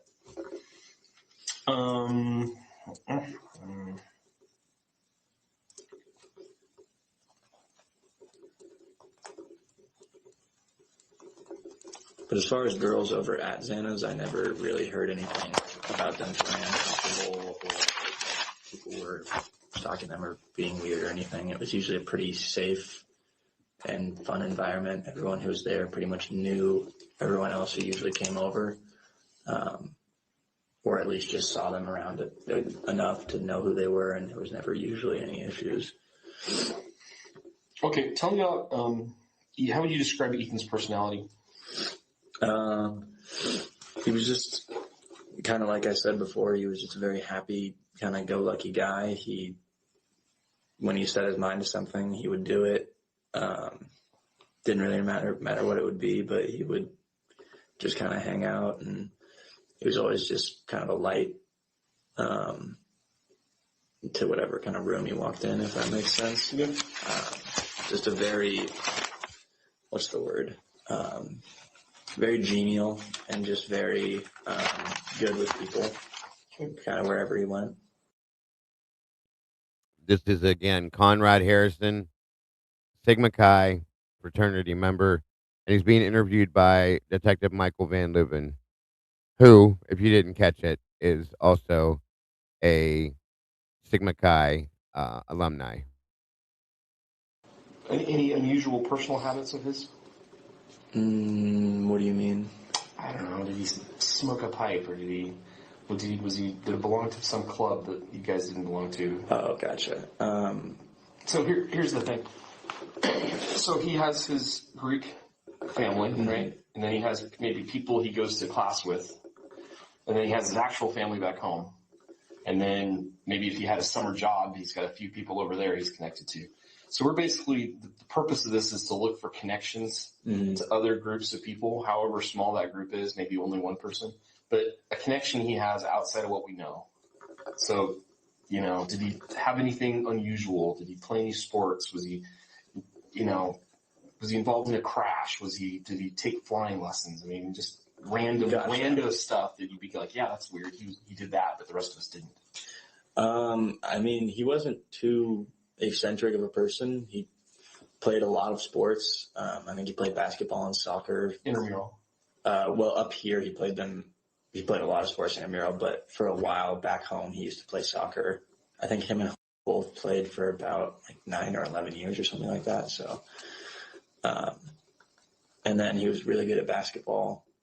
He had played that for a while. So was that like club soccer? I believe so, but I'm not sure. I just knew that they did. And then, yeah, it was mainly just kind of the top three, I think. Soccer, football, basketball. He played a lot of video games. I think he used my Xbox more than I used my Xbox when I lived with him. Did he ever play games with other people that weren't affiliated with the house? Like somebody, like an old friend back home, or? Usually it was with guys in the house. I think there was a couple times where I'd hop on with them or see him playing with like someone on a gamer tag I didn't know, but I don't know their name. I never asked. I just assumed it was someone he'd either been like squatted up with in the game, like the game putting him into that lobby, or he just a stranger, just some random person, but I didn't really know or care to know, if that makes sense. Any changes in his personality recently? Any changes in his habits, emotional outbursts? Not really. I mean, up until everything happened, he seemed like the same person to me. Okay. We talked about potentially risky behavior, excessive alcohol use, drug use, that sort of thing. What about money? Did he ever have problems with money that you saw? Did he ever need money when he didn't have it? Not really. His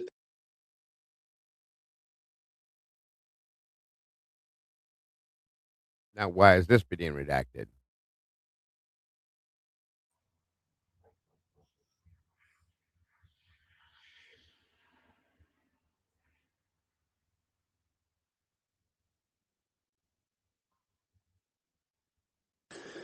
But Ethan was never really short on money. If he needed something, he would just text and basically be like, hey, can you put so-and-so amount in my account? I need to go to the grocery store, or tonight's going to be a big weekend. We're having a big party. Can you put some in for money or something like that? But he always had a lot of money if he needed it. So money was never really an issue for him. Did that cause issues with other people in the house? Not really. I don't think really many people knew about that. He always had a lot of money if he needed it. That's interesting. He always had a lot of money and he was very popular and everybody liked him. Okay. I know about it because I live with him. Okay. And so I would hear him on the phone with him, see him do it, etc. But, I mean, the people in the house knew that his, but I don't know if they really knew to the extent that so money just wasn't an issue. It wasn't really an issue for him, but he never flaunted it, if that makes sense. It was never like he, had the newest car or something or anything like that, or he was always, trying to show off. I mean, he would offer. Yeah, he did. He asked if that was a problem for anyone else in the house or if anyone else in the house knew about it. So that's interesting.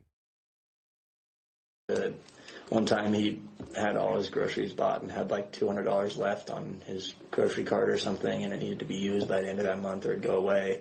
So he just offered to buy me $200 worth of groceries because he didn't need anything else. So. Right.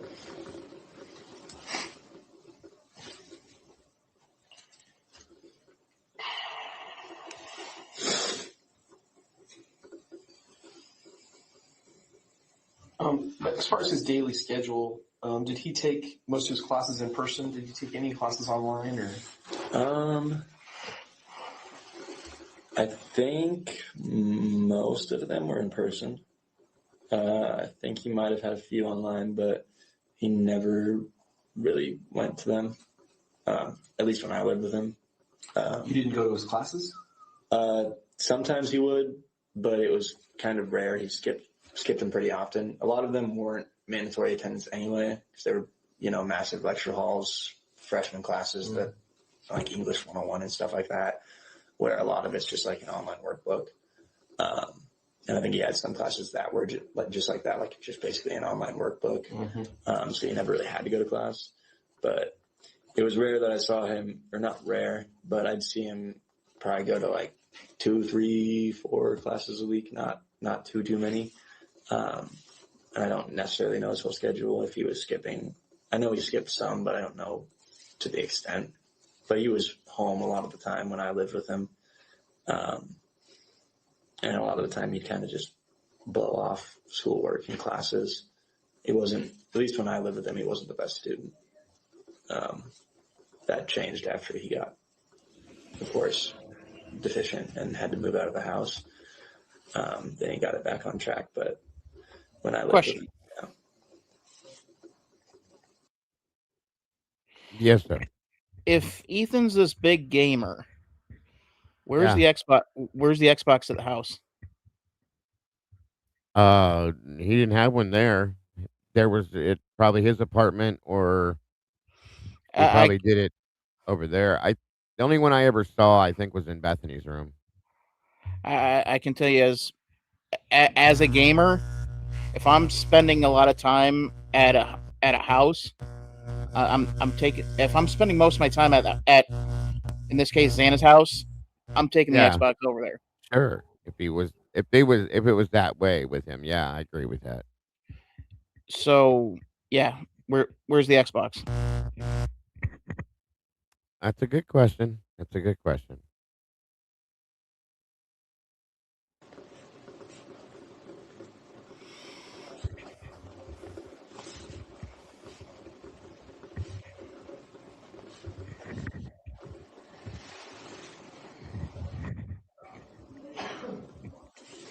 Who would you say that his top 3 best friends are? Would you count Xana as one of those, being a girlfriend, or would you ask for someone else? No, just guys. Okay. I'd say probably number 1. I can help you spell that if you need to.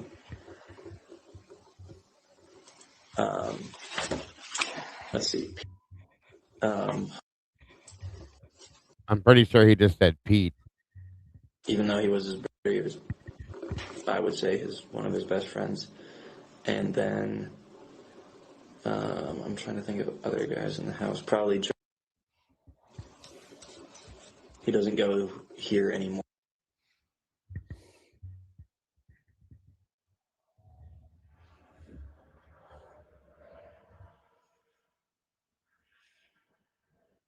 Lots of redactions.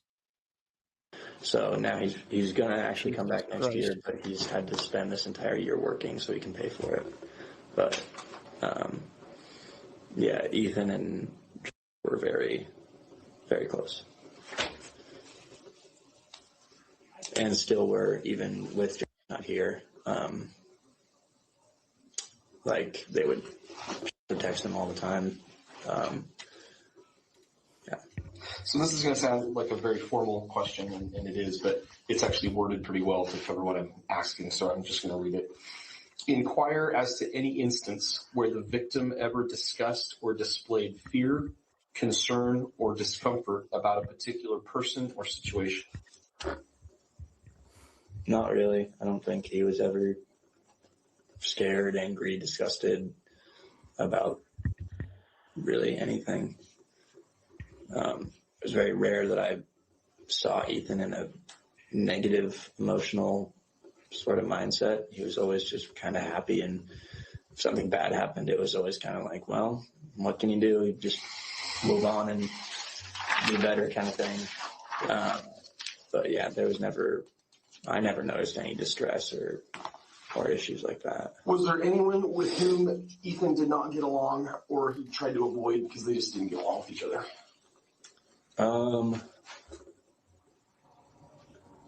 I think maybe just some of the doubts. I don't know if I necessarily know names in specific, because if Ethan didn't like you, he just wouldn't really hang around, so I never really saw those people. And we would always, when we lived in, we would have people over in our apartment a lot. And so, yeah, all the people who showed up were friends with Ethan. So those are the people that I really saw around him. I never really saw anyone that he... Besides Xana, did any girls take a romantic interest in him? Not to the extent of Xana. He didn't date anyone other than Xana up here. I'm trying to think. There was a good chunk of girls that I would hear talk about how he was cute or something, or they'd come up to me and say, hey, you know, your roommate's kind of cute or something, that kind of stuff. No one really ever went super far and acted on it. Nobody with a pissed off boyfriend? No. Anyone who was ever interested in him like that was always single, from my knowledge. Okay. But yeah, no one that I knew that was in a relationship or had something like that to where they were like either actually interested in or like seeming like they were being flirty or interested in him, even if they weren't. I never really saw that, especially because of Xana. She was very well respected, and both of them were. So, do you know if you ever cheated on Xana? Get your boots, Dago. We're deep into it. No, I mean, I don't know, but but from what I do know and seeing them together all the time, no, and I don't believe that he ever would. Okay. Especially living with him and knowing who he is. How did you ever see him like interact with other guys that were out of the house that he didn't know, that were strangers? Interact with other guys out of the house that I didn't know or that he didn't know? Well, like for instance in Rush, how was he around meeting people for the first time, and was he socially awkward, or did he get along really easily with people? Super easily. He was actually, him and Hunter, I think, were the most bid on ever at U of I. Or something like that, or in the last like 10 years. It was crazy. They got more bids than, like, there were houses that they told no and still got bids from. Because, yeah, on the final day, it was like you could only get 5, like a maximum of 5. And I think got something like 7 or 8. So they were, I think, when I had a friend who was in IFC, and I was just talking to him about how Rush went, and he was saying that Hunter and Ethan were like top 5 kids through Rush. So, and that was out of like 200. Wow. So yeah, very, very good with other people. Was there anybody at Sigma Chi that started with your pledge class and then for some reason got kicked out?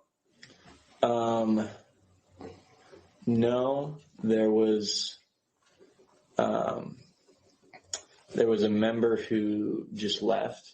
His name's, he had that just graduated also in Sigma Chi.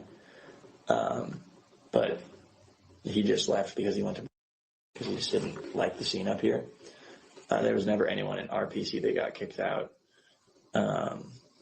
Anyone that might hold some resentment towards Sigma Chi, feel like they were slighted by Sigma Chi? The only thing I could think of, which I don't think they would feel this way, but this is the closest to that we have, was there's a kid that got too touchy with a girl one night, and it was unconsensual, and we found out about it from the girl, and then we kicked him out the next day. When did that happen? When did that happen? I believe it wasn't this semester, it was this last semester, I believe. Was he a Sigma Chi? Yeah, he was.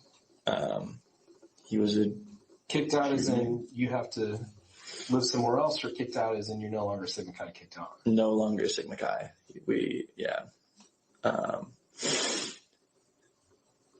And then I believe he moved back to Boise.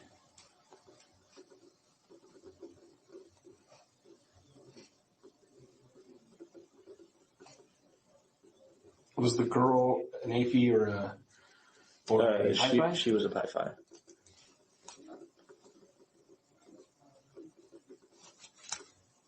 Was she connected with any of the Pi Phis at 1122? Sorry, is 1122 the homicide house? Okay. Yes, she was very close with Xana and Ethan both. And I believe Maddie as well, but I didn't see them together as much. But she was very close with Xana.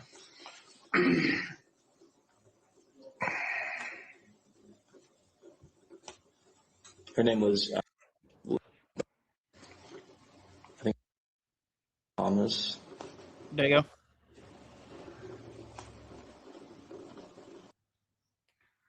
Yes, sir. I wanted to point out one of Senior's comments. We now have a pattern of crimes not reported. He never mentioned about talking to the police. Oh, yeah. The police, and now we have on record multiple instances, crimes happening, but the university handling it internally, or the frats or sororities happening internally. Well, that and MPD does not take reports ever. So, yeah. Yeah. Good point. Very good point. And good point, senor. Very much so. All right. What do we got here? Is there any video of Loach? No, there's not been any video of David Loach ever put out that I've ever seen, nor a report. So.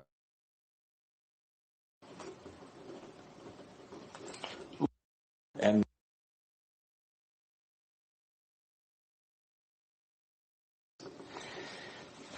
he went back to. from what I heard, yeah.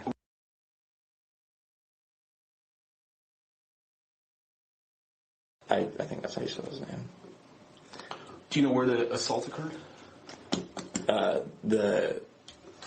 With Yes. I believe it was in a Sigma Chi, yeah.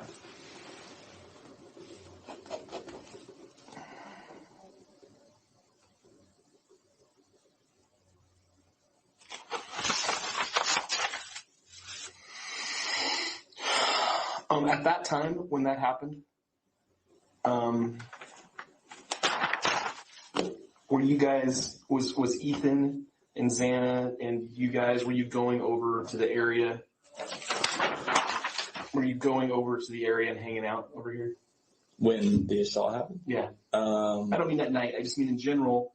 Had you started to go party at these off-campus houses at that point?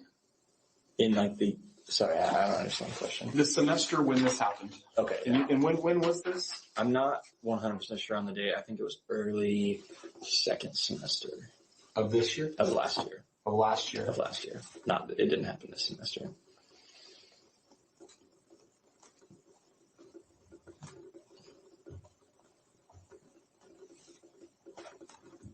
Would know exactly when that happened, I believe. I'm sure. I assume you've talked to. We talk on the phone frequently. Yeah. What about this? Yeah.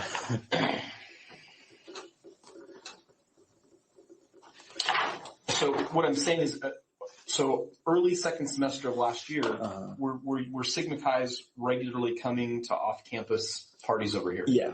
That would have been back when she lived at this house. She called it. And okay.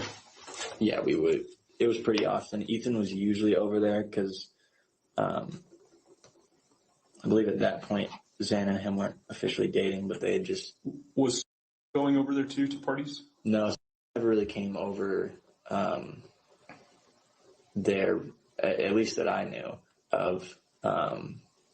He was, and he kind of just stuck more with that kind of crowd of his. Didn't, like, when there was a party going on at Sigma Chi, he would come over because there's a party going on at Sigma Chi, but he wouldn't go out of his way to go to, like, other parties. If, like, the Sigs were going off campus to some other house, he wouldn't join us there. He wasn't a great member anyway. He kind of only showed up when we were doing an event or something. How would you characterize his personality? Is he confrontational, violent, angry? I mean, friendly? Not friendly. Well, I mean, he's kind of friendly, but he's the kind of guy who is just a drunken idiot. Like, he gets drunk, you can't talk to him. Doesn't matter what you tell him, he might get aggressive with you. He doesn't really, at least from what I can tell, never really meant any ill will by it, but was just kind of like a, get the hell away from me. Who do you think you are? Like, kind of arrogant. Do you think he resents Sigma Chi for kicking him out? To the point where he might want to do something to hurt Sigma Chi? I don't think so. So he didn't remember the incident. He was blacked out. Still doesn't remember it happening. It would have been, I believe I talked to him about it. And said that someone talked to him about it and said that he felt extremely terrible, had no idea that he was even capable of something like that, was really, really going through a lot of hard stuff and issues, and felt, terrible about that. So, I mean, despite him being somewhat arrogant and kind of rude and abrasive when you kind of meet him, he was someone that understood, like, his own pitfalls, I guess, and, had empathy and felt sorry for them. I personally don't think that he would try and get back at us because he already felt so terrible about what he did. Did he object to being removed from membership? No. So I don't know if he was able to object from being removed from membership. But he said, I think what he said, because he had written something and they read it for us before a chapter, and it was something along the lines of, I understand these, like, my actions are terrible, and whatever the house decides as my punishment is, I'll be accepting of. Did he attend chapter after the incident? No. Was he not invited to attend chapter after the incident? He chose not to. Because he felt very bad and embarrassed, obviously, about it. So if he wanted to, he could go address the house, and he chose not to do that? Yes. Okay. I think he left it with just the letter as his addressing of the house because he really had nothing to say. Okay. If I already asked you this, sorry. Is there anyone with whom Ethan That did whole not get along with or experience ordeal conflict? And your makes no answer was sense. You don't know. Say that again. That whole ordeal does not make any sense. No, I agree. I do. This one's crazy. It is. There isn't a singular report on it. Nothing written up on this. Nope. It did that a lot. A whole lot. Thank you, Juror 13, for that, by the way. Sorry, I just now saw it. Very much appreciate it, bro. And Wild stuff. I get that they gotta go down like every avenue, but this doesn't seem like the first avenue that you'd want to go down, or one of the avenues that would be worth going down. Because right. if you're trying to angle that it's an attack on Ethan's chapter, then why attack a random house? Yeah. Good point. Very good point. And I did a little research after learning about the Deltas. Guess who was a Delta member? Who? Good old Jack Showalter. Oh, yeah. Yeah, him and Jack Decor both were, I believe. Jack was in... Where'd he go? I thought he was. He says Jack wasn't in any frat. Decor? That's just what Grok tells me. Because my understanding was that he was the one that was feeding Hudson Lindau the alcohol the night that Hudson died. But yeah, I'm good, Joanne. I'm just listening. I'll see if I can get Grok to spit something out, because I was doing some other searches through Grok, and there is documentation or mention of Maddie and Xana leaving the sororities, but there was absolutely zero mention of Kaylee leaving. Yeah, I think Xana was in the midst of leaving. That Maddie and Kaylee had left. There's still some things to that. It's weird. Was it Lambda? Yeah, that might have been it. Lambda. Maybe I had that wrong. Yeah, I thought he was too a Delta Tau, but okay. Thank you, Karmic. All you guys, thank you for your interaction. Interesting. All right, on we go. I'll pull up that report too. Sorry if I'm paraphrasing. You don't know, but if there was, he wouldn't have been around him anyway. Yeah, basically, he didn't spend time around people he didn't like. Okay, reputation, strangers.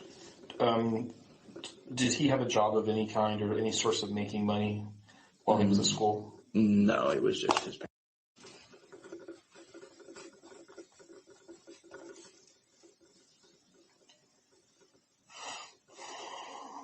Past employment, are you aware if he had a job in the past summer? Yeah, he used to work over, I think this most recent summer, he worked in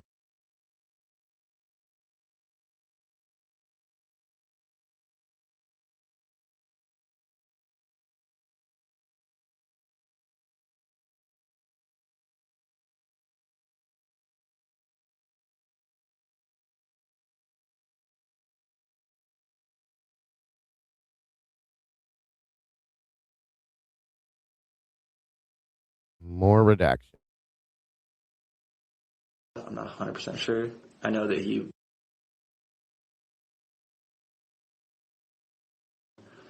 and then prior to that, he had worked at a flower shop in Mount Vernon. The tulip fields? I believe so, yeah.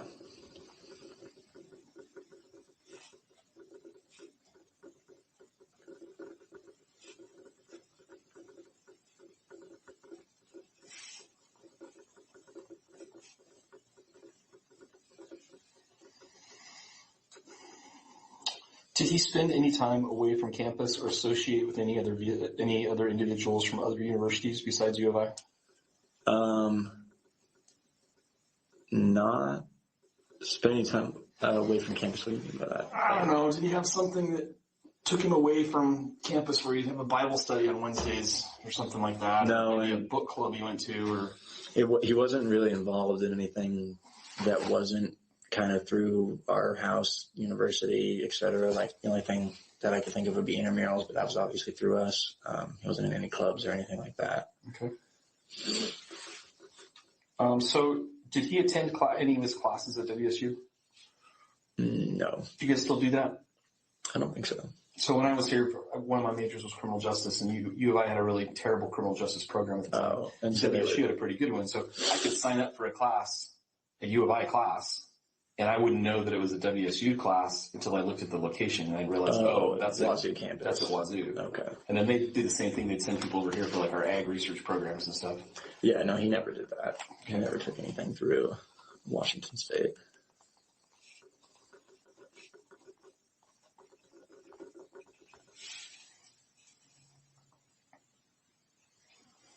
Tell me about his cell phone use. Was he the kind of person who was always on his phone? He was on his phone a lot.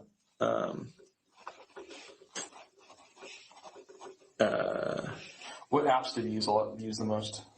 I think mainly just social media apps, like TikTok, Snapchat, Instagram. But yeah, I mean, he just kind of go on it to be lazy and waste time, and we just do that pretty often. Did he have a lot of followers? Not sure. Did you engage in that also? Were you like Snapchat and Instagram friends and all that? Yeah, friends on Snapchat and Instagram. Snapchat's how I would text him. It's rare that I would use just my phone app to text people. I don't have as many phone numbers. I usually just get Snapchats. And so, yeah, that's how we would communicate. I would be on Snapchat, and then we didn't really communicate on Instagram at all, though. I just followed him and, would see what he posts. And then I don't have TikTok, but. It's good because it's a big time waster. Oh, yeah, I know. That's the reason I refuse to get it, because I know if I do, I'll just sit on it for 3 hours straight. Where did he eat? Like, just normally, dinner, just at the apartment. He'd go get groceries, bring them back, and you guys just have your own little divided areas, and he'd make his own food there. Because we don't have a chef. I'm sure you knew that. But yeah, he would just get stuff and eat at the house. He usually just ate a lot of mini corn dogs and Diet Coke. He didn't have the best diet, but. Okay.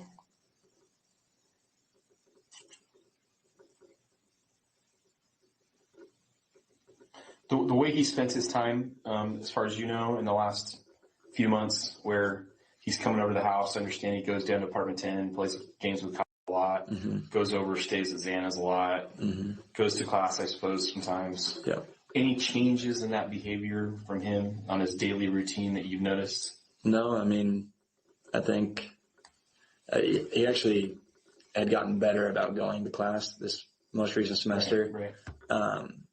So that would be the only change from what it was before of him not going to class, but he would still come over, text me, say, hey, can you give me a ride to so-and-so class that's on the other side of campus, because he didn't want to walk, and so I'd give him a ride and then pick him back up. Why didn't he use his own cars?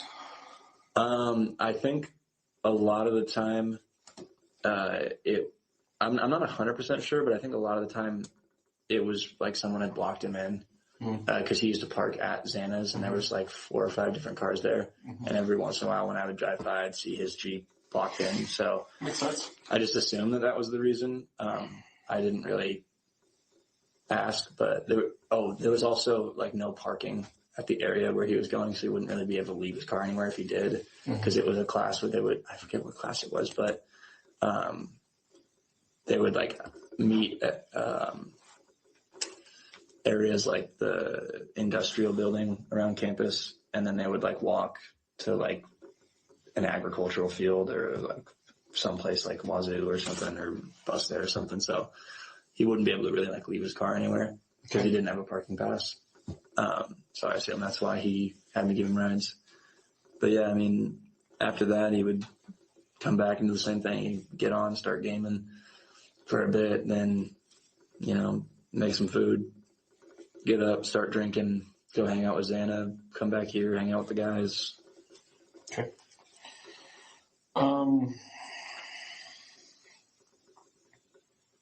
What things, where were you when you heard this had happened? I was at the Whites,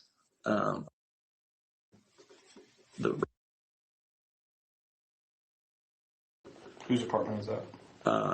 It's who's a Sigma Chi, who's a Sigma Chi, and Garland who's a Pi Phi. Who are the 2 Sigma Chi's? And they're both seniors, and I've known them I've known Chris. And then I met up here. Okay. And who told you? Who is? He's also a Sigma Chi. Is it older brother? Or, no, this is David Berryage. Oh, okay. Yeah. Not older, I guess. He's a Sigma Chi. How did he find out about it? I can't remember exactly how he found out. I think it was an extension of being friends with her. You can get along with David? Yeah, he did. So, when you found out about it, what did you think? What was your reaction? Well, at first I didn't believe it because, well, to give a little background, I had originally heard, we were just watching football. It was football Sunday. We were just over there watching football. And I had seen the message that said they're investigating a homicide on King Street. And I assumed one person at first. And then I saw that it was, or heard that it was more people. And then I started texting people to see if they're okay. I texted Ethan and Xana. And then, because I knew that they were, obviously Xana lived there, Ethan was there a lot, and I was there a lot too. And then I found out that it was 4 people. And originally I'd assumed it was some sort of like freak accident, like Adele got drunk, belligerent, and, you know, got in an altercation, someone smashed a bottle on their head, and, you know, somehow they just died or something like that, right, is what I thought. Right. And then came in and he was like, "Did you hear what happened?" And I was like, "Yeah, 4 people, like, this is crazy." And he goes, "No, Ethan and Xana." And then I just kind of didn't really know what to say. I just kind of sat there for a while. And then it kind of really hit me when I had to call my mom and tell her. And then when I had to call and tell them as well. Is another Sigma Chi who's in my PC, and was the one I mentioned earlier, who was really good friends with Ethan. And neither of them live up here right now, so that's why I called them. So after you understood the full facts that these 4 in that location had been murdered with a knife, what did you think? Who did you think did it? What do you think the motive was, the circumstances were around it? I really don't have any idea. There's not a single person who I could peg as wanting to hurt Ethan or Xana. Obviously, I didn't know the other 2 very well. And yeah, I've heard that it was a targeted attack. Obviously, I'm not going to ask you questions about the thing, but I wouldn't have assumed it was targeted towards Ethan. My assumption is that he was just collateral being there, and especially being as big of a man as he is, he's a threat, whether he has a weapon or not. Mm-hmm. So that's kind of what I assumed with that he wasn't, you know, intended to be killed, but obviously I don't know the case. And I'm only working off of just the information I've heard. Sure. But yeah, it still doesn't make sense to me. So of the circles of friends that Ethan was, so big circle up here, the Greek system, mm-hmm, the university at large, versus some random stranger, do you think that it's somebody in the Greek system? Do you think it's somebody outside the Greek system? I think it would have to be someone inside the Greek system. Why? This is also going on a bit of conjecture because I don't know. That's what I'm asking. But, I'm asking you to speculate right now, so speculate away. Just thinking in my own mind, their front door had a code and would lock if it was closed. Mm-hmm. So someone would have either had to be there enough to know the code. Granted, there was also the back sliding glass. Did you say something? No, I perked up when he said it was somebody inside the Greek life. Yeah, that's an interesting point. I wrote that down. Door, which isn't probably much of an issue to break into, mm-hmm, but I don't know where they did break into, or if they did break in at all. So they would either have had to know the code, which was not something they shared often. I didn't even know the code, and I was there a lot. So they would either have to know the code, or if they didn't know the code and didn't break in, then they would have to be someone that was there often enough for it to not seem weird, you know? Because, I mean, they would have big parties there where I would see people that I didn't know. But if there was just some random stranger there that no one knew, like, it would raise some red flags. Someone would be like, "Hey, who's this guy over here?" or something. Or or who's this person? And someone would probably go talk to them and be like, hey, what are you doing here? No one knows you here, something like that. Mm-hmm. So if they were there and had been there while people were there, I assume it had to be someone that they knew. Obviously, I don't know. And then obviously there's a chance that they, broke in through the back door or were hiding. So in that case, that doesn't really help. But do you know if it was common to make sure that the slider was shut and locked before they went to bed? Or was security really a concern for them over there? I feel like it was probably not that common of a thing, just knowing them. Oftentimes when they came back, when they came back to the house, they were drunk because it was usually after a party or something or whatever. Excuse me. Or this isn't something you worry about in Moscow, Idaho. Exactly. Yeah. And I don't think we ever locked our doors to our apartments. I think we went home for a break and didn't lock the doors. We're always open. No, I leave my car unlocked up here with the keys in the ignition, or at least I used to. And I never had an issue. So I don't think it was ever something they really thought of. Both Ethan and Xana were very happy people, but a little kind of, what's the word? Thick in the head at times, but.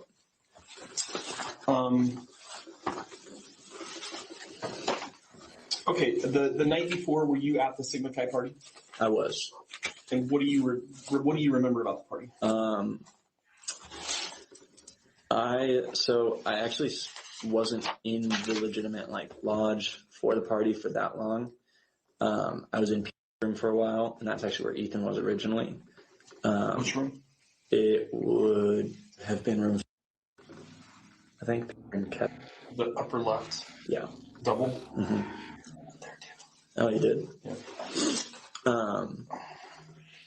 So yeah, I was in there for a bit, and it was just me, some of the G5s, and then Ethan and Xana came in. I remember Xana coming over to me. She gave me a hug, seemed super happy. About what time? I think this was around 9 or 9:30.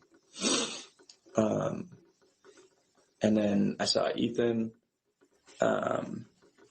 I remember saying hi, talking to him. I had pink lemonade brunettes, which was Ethan's go-to for a drink.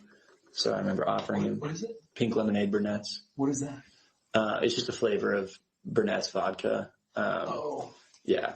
And it was his favorite because it was like $15. Where did he get that at? He would just get it from other people. Just somebody that was 21 in the house that could go buy liquor? Yeah, someone or another friend in another house. It didn't really matter. He'd just text someone and say, hey, you going on an alk run? And they'd say, yeah, what do you want? Okay. And he'd get it. Okay. And what was the drink? Pink lemonade brunettes. Pink lemonade flavored brunettes.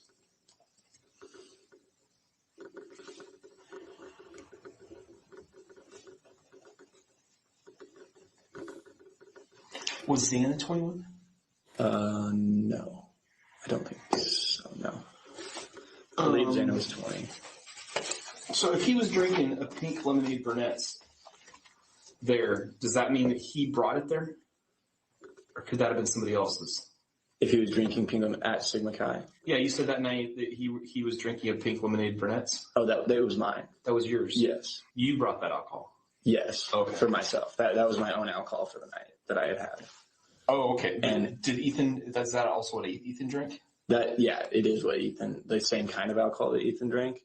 And I think he had a sip of mine that night, but that was just his go-to drink. And that's why I offered it to him because I hadn't seen him that day before. And so I was like, hey, do you want a shot? Sure. Kind of thing. Okay. Got it. I was just trying to figure out if he'd gone to the liquor store that Oh, no, he hadn't. And then, from there, I remember talking to him. He said, hey, you got to try this new flavor, strawberry banana. And I was like, that sounds terrible. And then I remember making fun of his jersey because he was wearing a Steelers jersey because it was Xana's, and he's a Seahawks fan. And I was like, why are you wearing a Steelers jersey, you're a Hawks fan, and he was like, I know it sucks, but it's whatever. I didn't have one, so It was a jersey party. A jersey party. Mm-hmm. Okay. And then after that, we kind of just stayed in there for a little bit, all hung out for a little while before the party, and then I think him and Xana. Oh no! I left. I left the apartment after that and went back to my apartment, and then went into the party. What for a little apartment bit. are you in? Apartment. Okay. And then after that, I was in the party for a little bit, came back to my apartment. I was kind of just going in and out the whole night. There used to be a great Pink Floyd mural on the wall. Really? On the stairs. It was really intricate. Nobody wanted to paint over it because it was so cool, but it had been there for like 10 years. I like I painted over it. Yeah, it's not there anymore, sadly. I wish it was, though.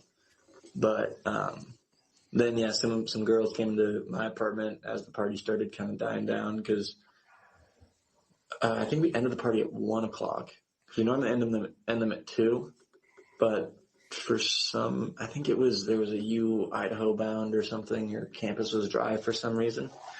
And so I actually don't even really know how the university let us throw the event because usually even wet houses can't throw wet events during dry campus, but for some reason they let us throw it. And then I think we shut it down at 1. That was one of the reasons why everybody was saying that there was no reason, or that they didn't believe Dylan was drinking, because supposedly it was a dry weekend. So there's that. And then from there we hung out in my apartment, just me and some other girls. For those of you just coming in, this is Conrad Harrison. He's Sigma Chi being interviewed by Detective Mike Van Leuven.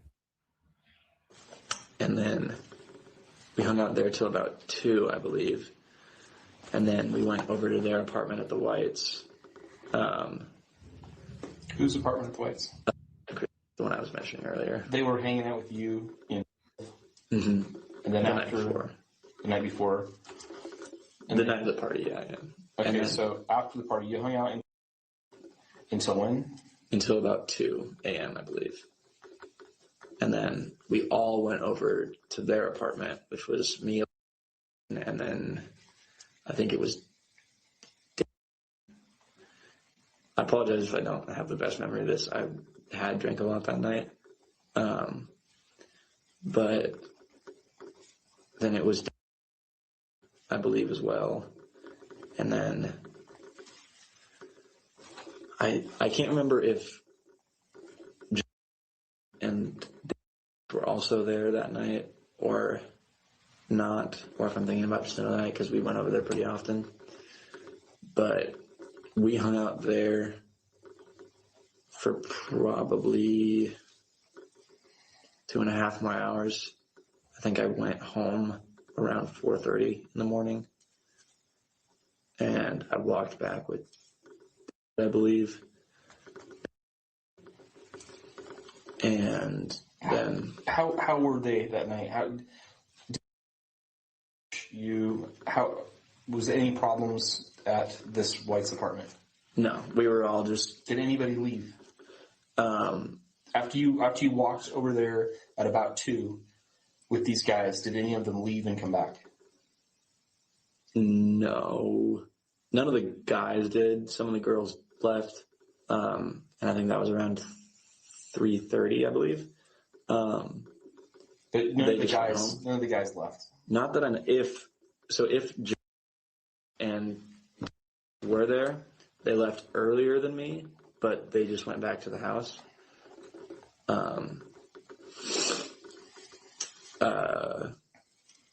But yeah, no one left and came back. So we're trying to ID this car. You've probably seen the photos of the car. The white one, yeah. Did any of these people drive a car like that? No, not that I know of. I don't think has a car up here. I don't think does either. And I drives like a white Ford. escape. And then I don't know what the girls drove. And you don't know anybody around here that drives a car like this? No, I don't. Okay, so you hung out until maybe 4:30, and then you walked back to your apartment? Yeah. And then I just went to bed. And then that's when I woke up the next morning and then went over to watch football. So I went back to the house the next day. Or not. Yeah, I believe he was just saying Jack there too. The house, White's apartment. Did you notice another big group of people at the White's apartments? Maybe on the upper floor, like 50 or 60 people? When? Another party that same day you went over to watch football? No. Or, I'm sorry, the day before. Oh. On Saturday. And this was at night? Like when I went over during the day? Yeah. I wasn't out too much during the day. I think I was in my room doing homework, so I wasn't looking over at the Whites or hanging out over there, so I don't know if that was happening. Okay. It's not something that is uncommon, though. I'm going to show you a photograph of a knife. Does that look familiar to you? Have you ever seen anybody with that knife? No, I have not. It's got unique leather strips around the handles. Mm-hmm. No rainbow. Not that I know of. Is there anything else we haven't talked about that you think that we should talk about?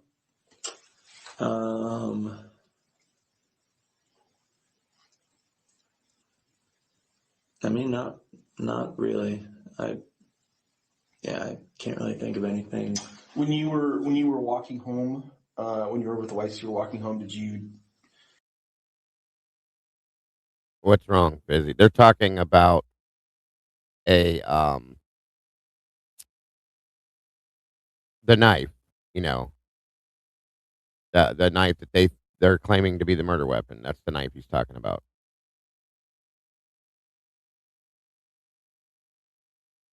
And I'm what I'm guessing is that they're describing what would have came with the. I'm hoping that it's meaning the knife that they've been telling us about. If it's a different knife, we have a problem. So, knowing Moscow PD, it's probably a different knife. Yeah, well, they're probably showing him a knife that matches up with that sheath per se, but they have no way to know that that's the knife. They're just guessing at this, and they're asking him that same question. So, yeah, just a generic pick, right? Had you noticed anything or seen anything suspicious? Any cars driving around, or people walking around, or anything? Everything just seemed normal. Yeah, it's the way he's talking about, like the way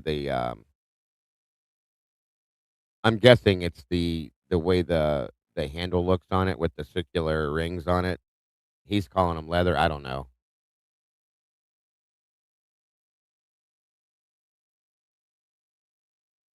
Yeah, I think it's just a standard picture of a General K-bar knife. That's what I thought.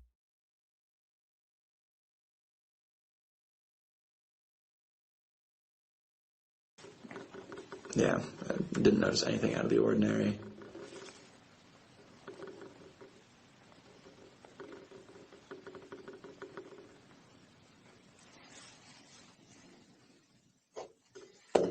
Okay.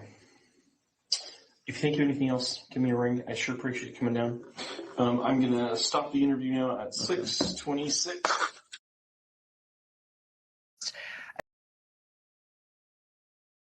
So ridiculous. That was wild. That one was long. The other one wasn't. At nowhere near as long. Yeah, that was something. It was interesting in some points.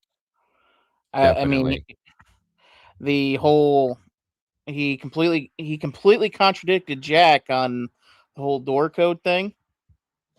Yeah. Well, for him, yeah. And he was over there a lot, based on my understanding. So why wouldn't he have the door code? How did Hunter not give it to him? Or he's the one that was standing at the doorway with Hunter that one time. I don't know. I don't know if he's doing that to distance himself from the house and the situation, or if it's true or not true or what. But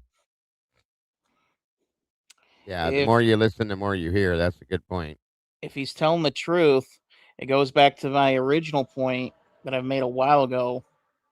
They're trying to cover up for Jack, because if Jack says, "Oh, only a certain amount of people had the door code," well, then you have your small pool of suspects. And Jack said everybody had it. And with Thank you, everybody SRB. having it, it completely opens Pandora's box. Right. And here's the thing, guys. I'm telling you, I went online and looked, and there's override codes that you can get in that door with very easily. They have them for fire department, EMS protocol. They have them for PD. They have them for the people that own them. And you could probably, because the deadbolt was taken out of that. If I'm remembering correctly, that door opened inward. Yeah, it did. You could shoulder that door and open it with no fault. I'm telling you. So I'll just say that. um, Thank you, Leah. So this next one is with Kelvin Cobley or Cobley. This one is not even a quarter of the length of that one. And there's some interesting things said in this too. The way he talks is what bothers me the most. This one I did see. But I did take notes on that last one, and I'll be looking at certain things on that for sure. But I'm going to kick this one off too, because I'm going to try to get through both of these today. Yeah, I did see those itty bitty. The texts that Jules showed between Dylan and Bethany are interesting as well.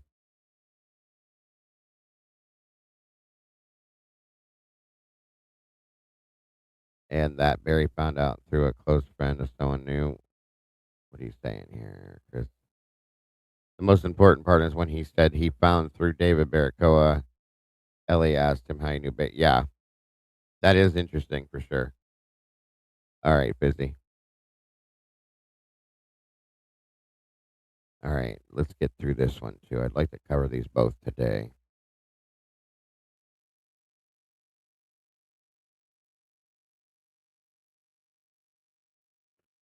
There's a few people that I'm more interested in after listening to this than I was. I'll say that. For Ethan.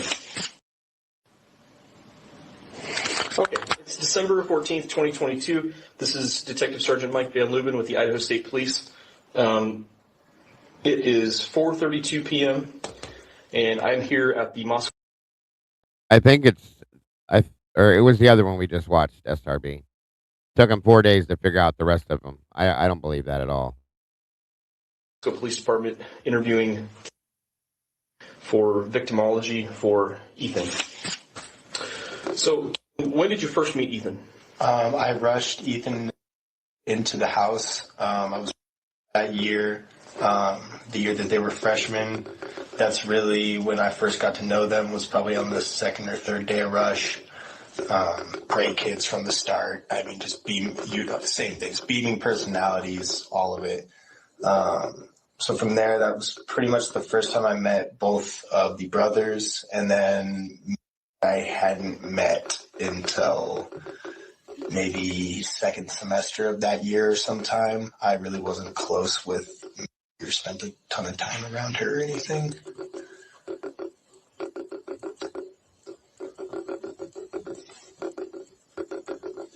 Did you know any of the other girls over at 1122? No. Never met them? Never come to the parties? No, I wasn't familiar with them really. I knew by name, but no, I couldn't put a face to the name necessarily before an event like this. Okay. Yeah. Did you ever go to 1122? Maybe once or twice. I really couldn't. Maybe in the first semester. I can't remember if I maybe stumbled my way over there at some point. Okay.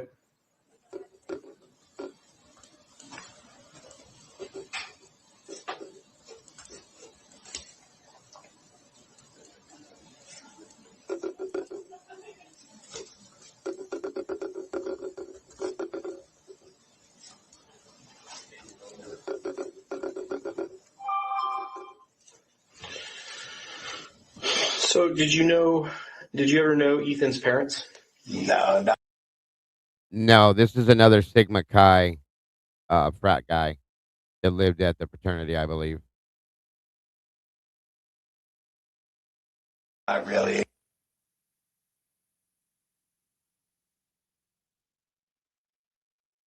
Here we go with the damn redactions again.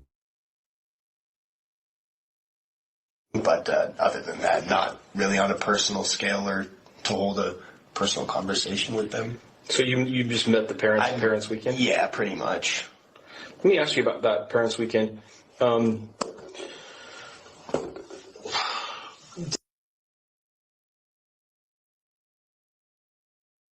Who's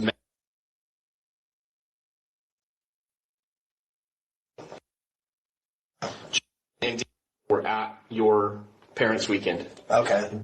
Says that she remembers there being somebody there, some guy that didn't belong there, and he had to get escorted out. Do you remember that event, that instance? Sorry.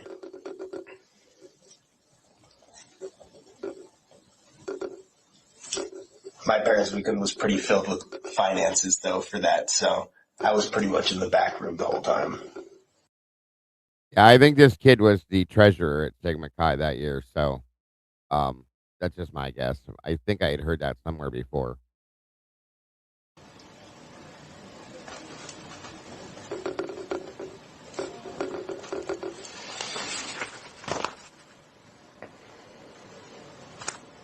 So tell me about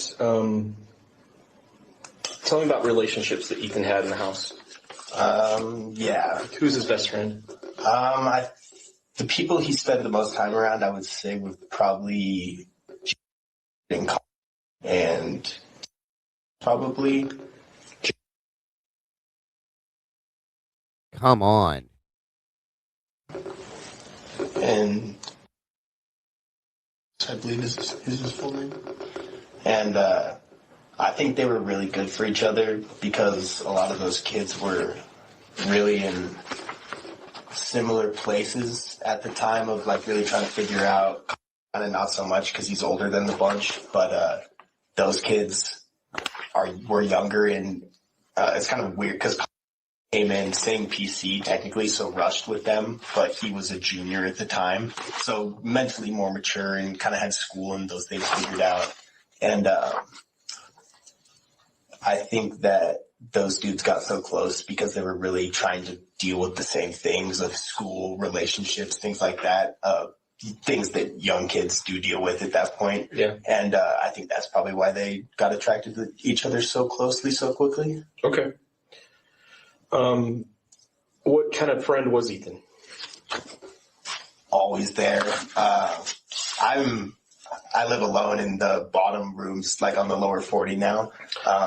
Those were always two men. Right, kind of a swing deal I got going now. Kind of one man. Right? That's right. A bit strange to me. But I mean, a lot of my time I spent with Ethan after my sophomore year, his freshman year, so like this year, a lot of the time I spent with him was online video games or things like that.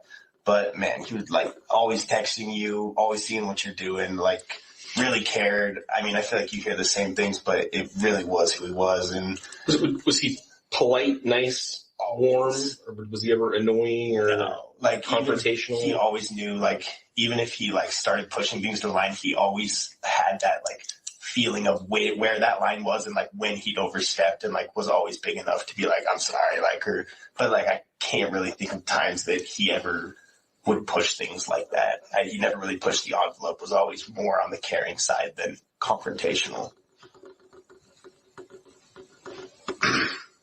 Do you remember him having a conflict with anybody, either in the house or out of the house? Do you remember him ever, getting a yelling match with somebody or? No, anything more than like, dude, pick up your dishes or something like that. No, it's something more serious. No. Was he ever involved in a fight?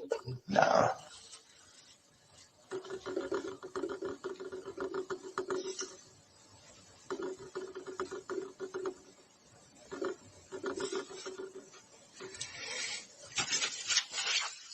So if you look at this list, you can see the people that have been marked, and I think the ones in stars have been described as good friends of his, and the P's are for people in his pledge class. If you look over that list, do you generally agree that those are the people that we should be talking to?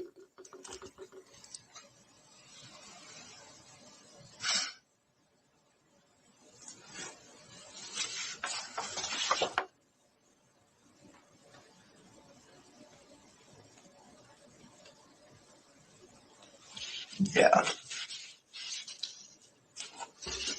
Can't see one that you guys are really missing. Yeah. A name that's come up that maybe we should talk to. Did he have a relationship with him at all? Not that I can really speak on a whole lot comfortably. Did he have a relationship with any of the girls at 1122? No, not that I am aware of at all. Okay.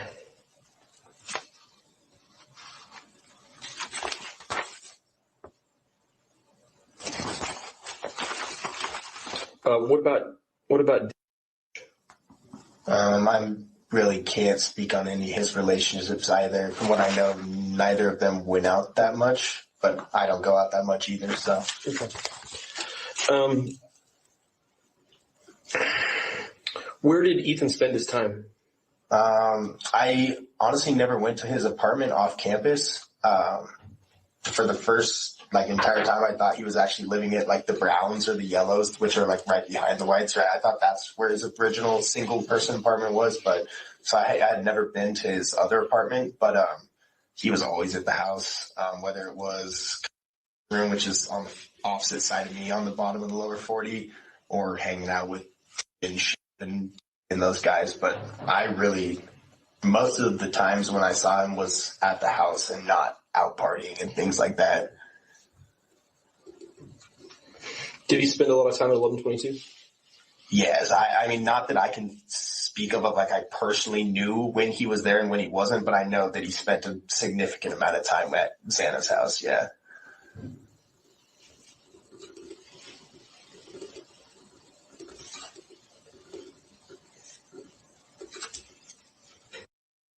That's a good point. Ethan received a text from a friend asking if he was okay.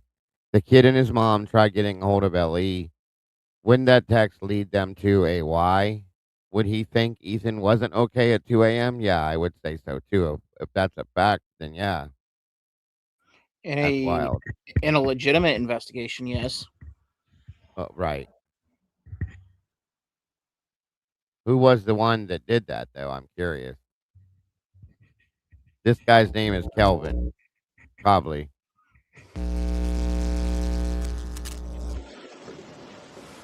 Did you know Xana before Ethan? Not anything more than she's in our Clash of Clans clan, but I've talked to her a couple times here and there. We were freshmen together, but I probably didn't know her until I was a sophomore, honestly.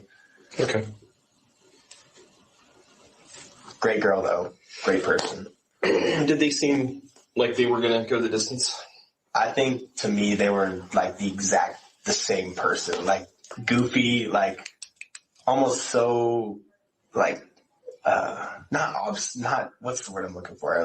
Not oblivious, but just kind of the world is great. Everything was great. Didn't matter if it was actually bad or if it was great. Everything was just great. Everything is perfect. Right, exactly. So it's almost just obliviousness in there, but they're smart, awesome people. So that, yeah, I couldn't see a problem with them. I'm not going to put words in their mouth, but I could see them going the distance.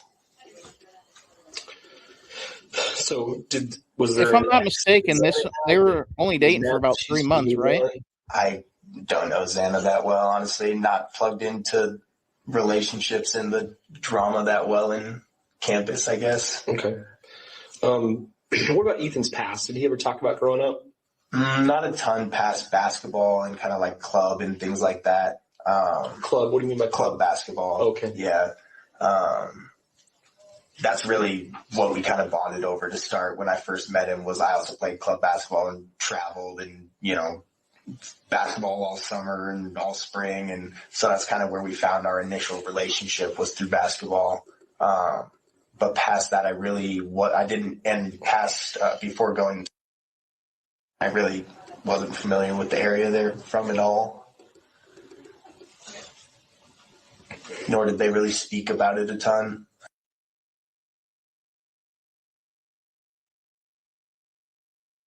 So that's why I know that. Okay. How was that redacted? Did he ever mention having a problem with anybody at the apartments where he rented? I never touched that subject with him, though. Do you know if Ethan was ever involved? Was he ever stopped by the police or contacted by law enforcement before all this? I don't believe so. Not that our executive board has ever heard of.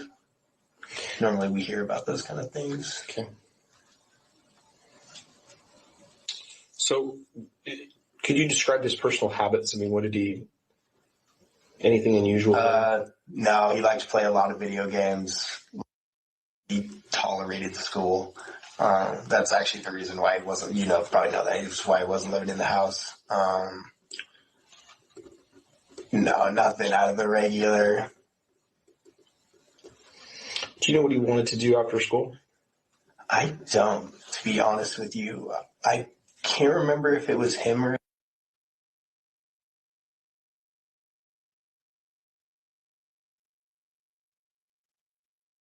on that, to be honest. No, okay. I'm not completely sure.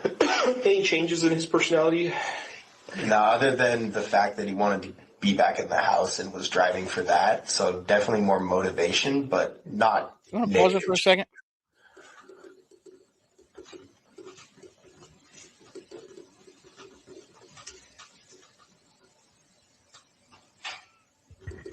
They literally redacted what Ethan wanted to do when he graduated. How were his interactions with other people that weren't Sigma Chi?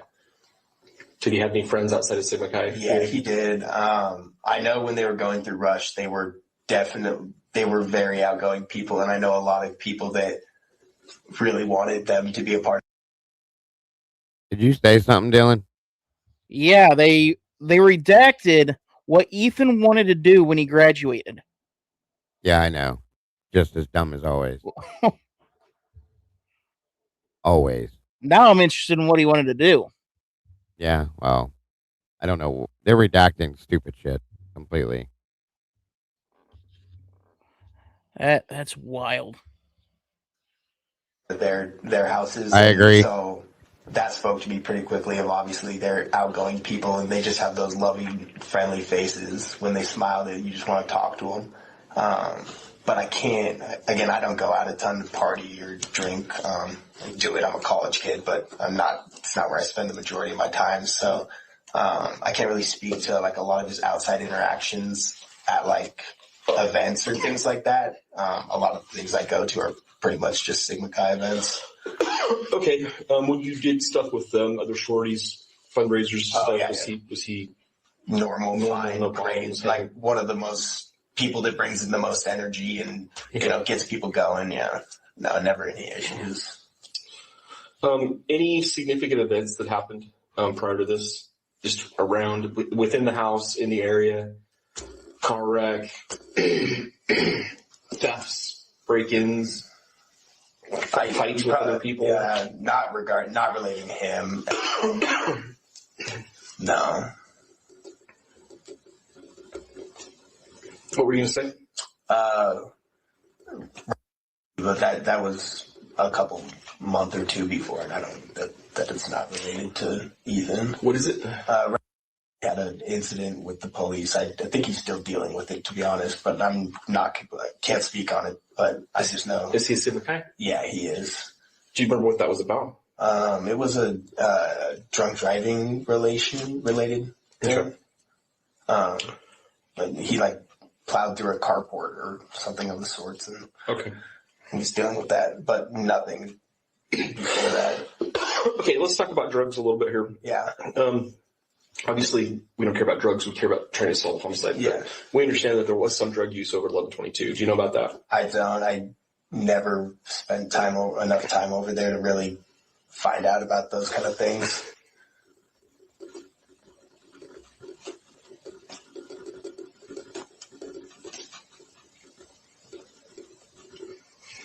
If you wanted to source Adderall, where would you go?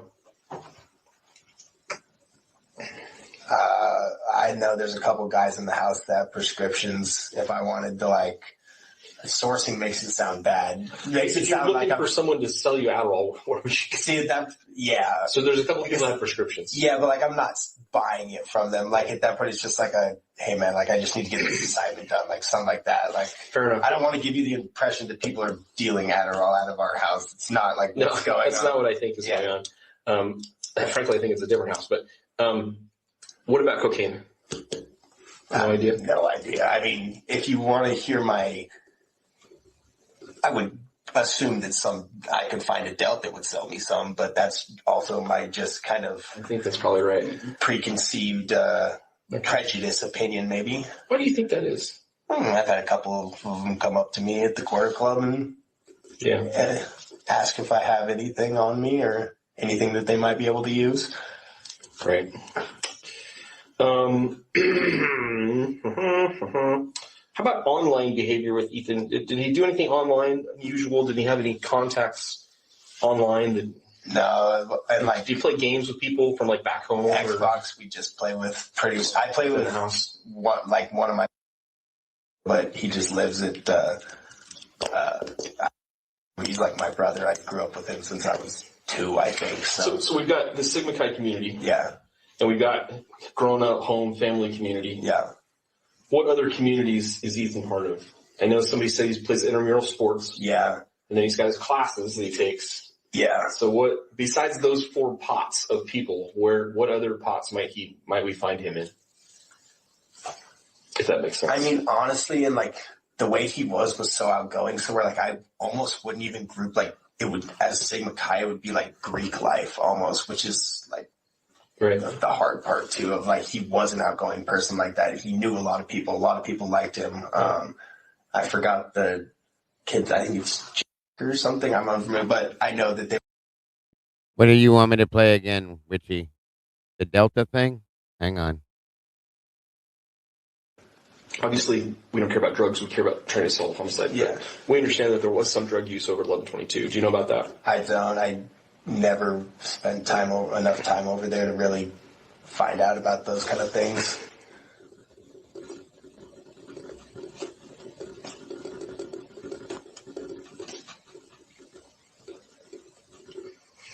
If you wanted to source Adderall, where would you go?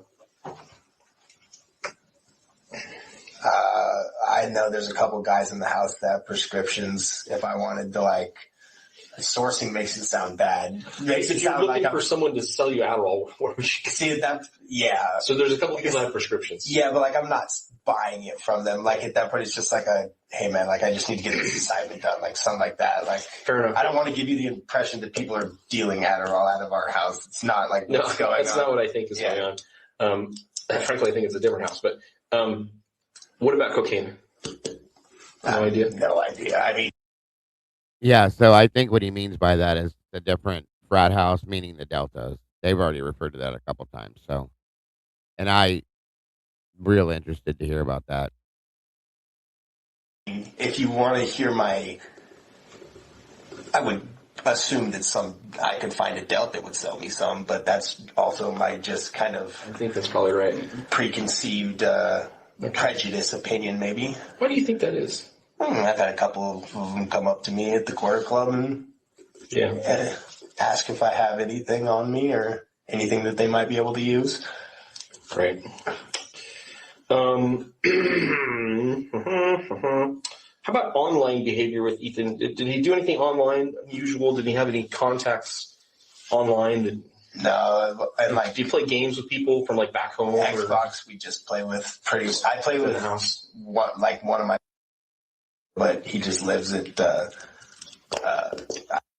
he's like my brother. I grew up with him since I was 2, I think. So we've got the Sigma Chi community. Yeah. And we've got grown up home family community. Yeah.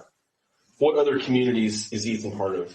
I know somebody said he plays intramural sports. Yeah. And then he's got his classes that he takes. Yeah. So what, besides those 4 pots of people, what other pots might we find him in?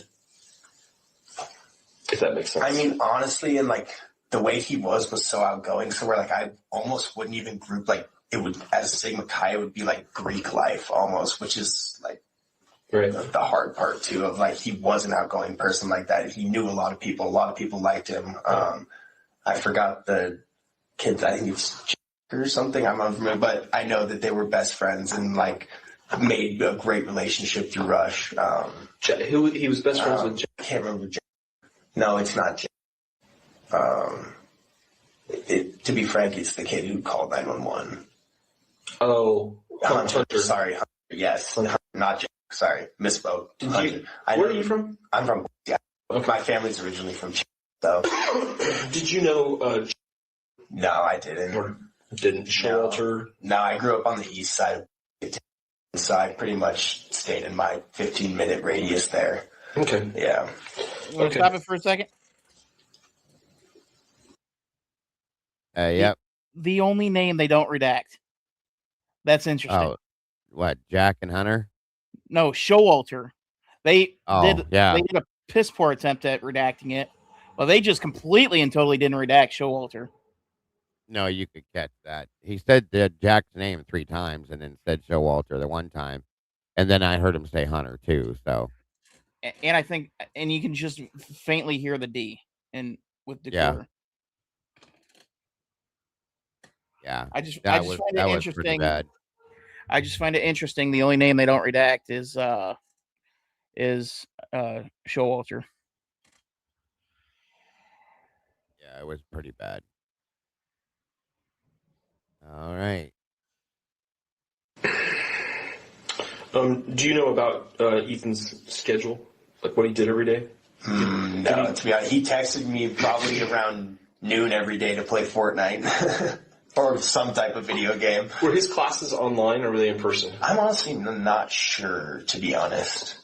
I most of the time couldn't play with him at noon because I'm in my heavy course load because I'm in my last 2 semesters here. So I'm in my series classes taking 18 credits. So most of the time I couldn't play, but he would text me just about every day asking if I could.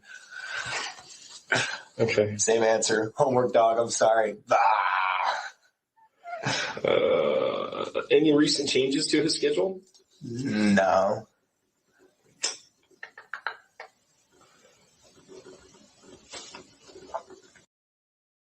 I think that was when he was at the Sigma house, and then after that, when he was at his own apartment, because there wasn't one at. There was a console. I think it was in Bethany or Dylan's room. I saw one, but it wasn't being used. It was shoved in a closet, I think. But I'm guessing it's Sigma Chi.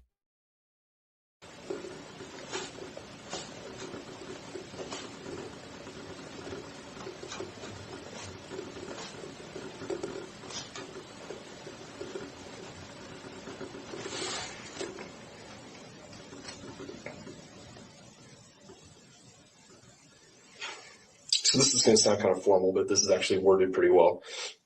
Inquire as to any instance where the victim ever discussed or displayed fear, concern, or discomfort about a particular person or situation.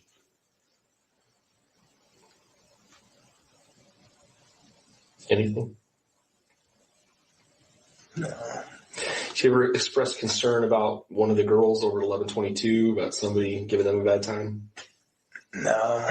I can't say that topic came up between him and I all that often. I was honestly closer with than I was Ethan, but I think that's also because he's still in the house and I could talk to him more often. But fair enough. Those kind of topics never really came up when Ethan and I had the chance to talk. It was kind of just more goofy, good times and.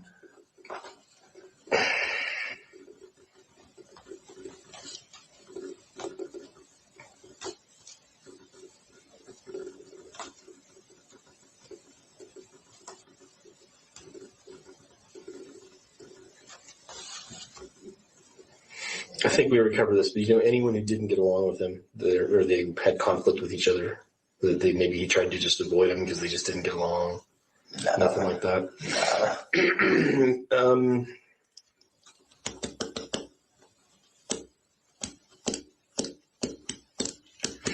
Well, was Ethan employed?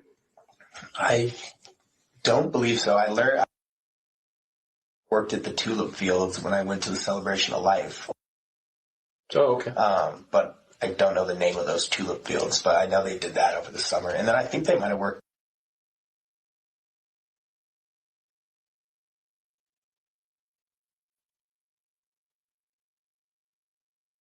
But again, I just learned that at the Celebration of Life.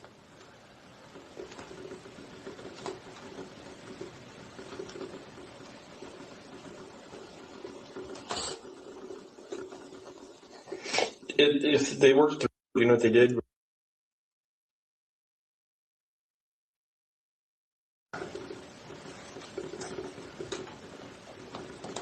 Was Ethan a big golfer?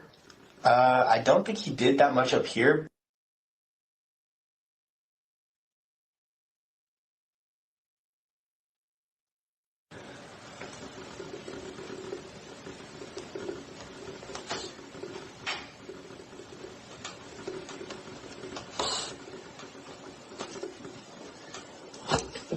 He played intramural sports, is that right? Yeah. What intramural sports did he play? Volleyball, basketball, maybe badminton. Is that really? Football, yeah. We had a wrestling intramural. He didn't do wrestling, but we had one this year, which was crazy. Let's see. Soccer. I don't know. Pretty much anyone he could get his name on there for. Again, ever have any conflicts with anybody with intramural sports that? No, nothing like that. Yeah.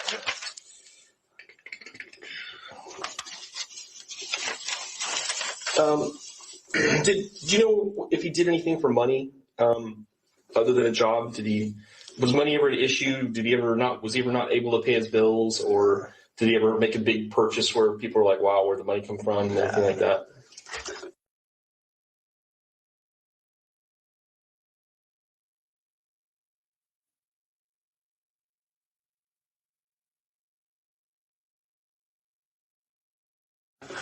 How do I word that? Like if he needed something, they're always there. Like, you need anything, like, right. It's not a bad way to live. Struggle for money. Right, yeah.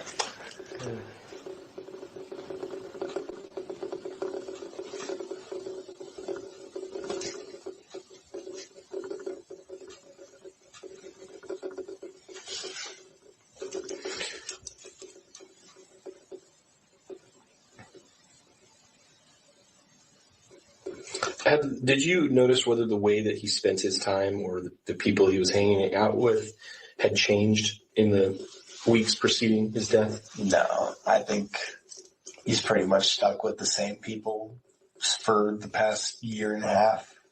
I think that's about how long him and Xana, about a year or something like that, and really spent a lot of time with us. And then the only other person I knew that he spent a lot of time with was Hunter, but I know that their relationship was great. So, okay. What cars did he drive? I only remember him riding passenger with, I believe, when they would go to get Taco Bell, but that's because my car's in the parking lot too. So it's kind of just like places I'm at often were the places that I saw him often. I never really saw him in his own car, if he ever had one. I'm really not sure. Where did he eat most of the time? Taco Bell.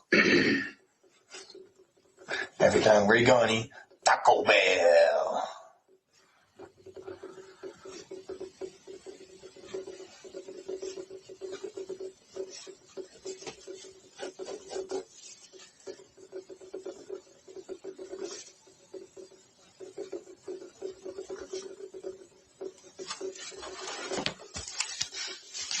Was he religious? Did he go to church?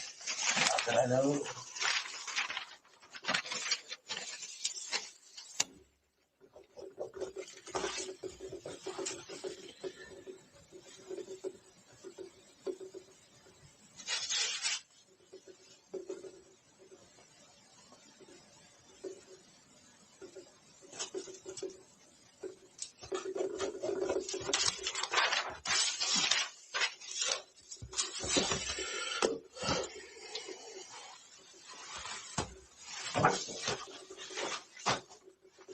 I assume you would have said something, but to ask the question, yeah. Do you know anybody that has that kind of car? Ever seen that car in the area? I haven't. No.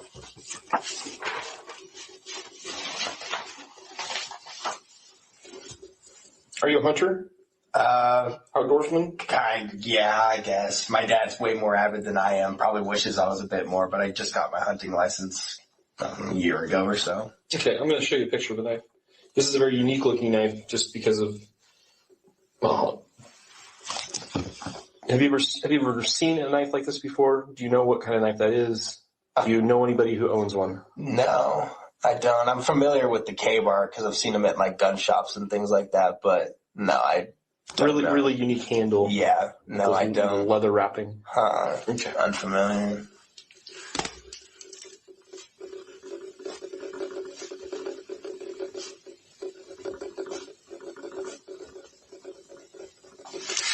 So these last questions are going to be a little weird, but they're kind of supposed to be. When did you hear that this had happened? I heard before anyone else in the house, really. I heard it from my friend who had heard that there was a group of deceased people and that one of them might be Ethan. And I just stepped out of my room for the first time. He's our. I was once your. True story. Right. Okay, so he told you, and when you fully realized what had happened, that there were 4 people that had been murdered via being stabbed, and one of them was Ethan, and one of them was Xana, and they were at that 1122 house. What was your initial take? What did you first think?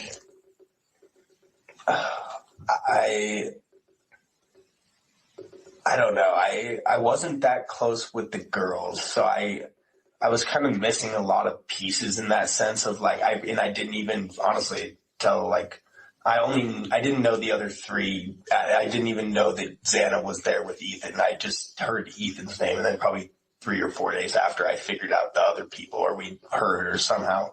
But honestly, my initial reaction wasn't even like, how did this happen? It was, or like, what happened? It was just like, Ethan, like, that was the only thing I could think about was just like, nobody should have to go through that, and like especially not him out of all people. Like, he was the least deserving of that. Like that, I feel like that was the only thing I could think of, was the fact that like, again, I wouldn't wish that upon anyone else in the world, but especially him. Like, he never deserved that.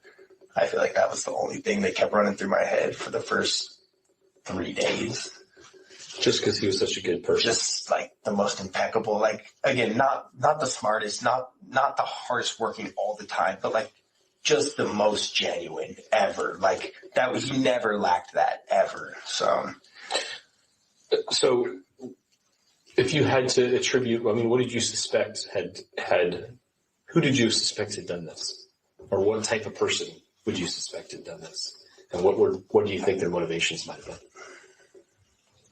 I don't know. When I heard that there was no sexual mutilation of the bodies, it is almost more frightful in the sense of still being hurt, or like that person still being in an area, because like that changes the motive or like the reasoning behind it a lot, right? So I guess that's kind of was my main thing. I don't really know what I thought out of that, but I was just more taken aback by that, I guess, of the fact that like there was like, it was just to kill. There was no like that's what stuck with me the hardest, I guess. I don't know if that answers your question or not, but no, it's a good take on it. Some people say interesting things that, you know, it's like, oh, okay. Yeah. Do you think it could be somebody within the Greek system that did this, that knew them? Do you think there's people in the Greek system that are capable of this? I believe so. I couldn't put names to that, or like, but there's situations, even like don't take this in the wrong way at all, but I live alone in that bottom room. Like, I could walk out and do anything at any point in the night, and none of my brothers would ever know. So like, people think it would be hard, but like it would not be that hard for someone to tiptoe out of their house at 3 a.m. and all their buddies are drunk, or who knows, there's a lot of different circumstances people are in that I think would allow opportunity for this. And my gut, I've talked to Jim about this a lot and we're kind of on the same page, but just due to, I don't believe, you guys know more than me, but I don't believe that it could be a traveling person. Again, it's not hard to guess what a college kid's doing on a Saturday, whatever. But to me, it was a bit more meditated than that. And to me, it's like someone wouldn't just be able to waltz through Moscow on a weekend and hit timing points like that. And Thanksgiving break and snow on the ground and things like that, where there was that's where I think it sadly came from. Someone, maybe not the Greek community, but someone who had a lot of people are from out of town. Yeah. Ball games. Yeah, that's true. And, these especially, the girls have big social media presences. Yeah. A lot of postings of photos online and whatnot. Yeah. You could digitally stalk someone these days. That's true. I don't know. I think it'd be hard for someone to hit those kind of time periods just because, it's easy to guess that they're drinking, but time periods are so sporadic on those kind of things. I don't know. I don't think someone could come through on a weekend and get that kind of luck. And I don't think it was luck.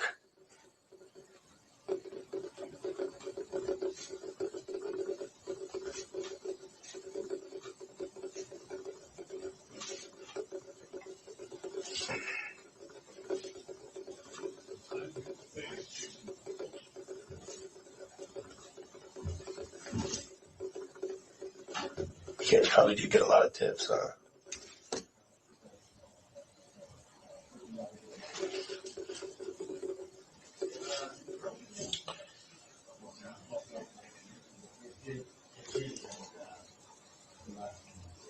Is there anything else that you haven't talked about that you think that we should know about Ethan or you or the victims or anything? No. Okay.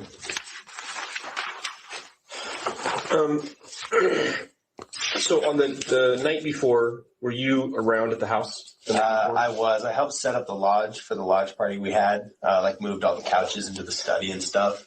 And then I probably hung out at the party. So we always have someone who's sober. So I was kind of one of those guys that night. I wasn't assigned, but I just was hanging out up top. And then I went to bed about 12:30. That was a controlled entrance party. Yeah. Anything happened at the party? No. Nobody getting a yelling match with somebody? No fights? No, it was smooth. All of our parties go smooth. Jay is a very good negotiator when it comes to getting people out that he doesn't care to have in there. So we never really have conflicts or problems with guys with girls or things like that. Did you notice if Kaylee or Maddie came to the party? I didn't, Do you think you would have noticed if they had come? No, honestly, no. I don't really keep an eye out for people like that. I'm ready to get my degree and get out of here.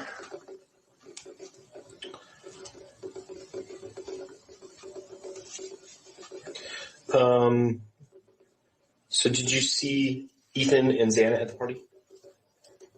No, I just saw setting up the lodge earlier, but I never saw Ethan and Xana in the lodge.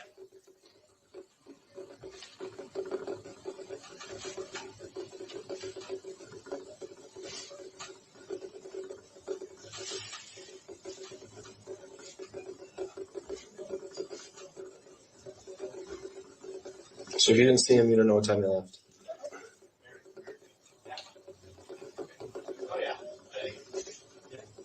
Did you happen to go to the other formal, I think it was the sorority? Did you happen to go to that? That wasn't.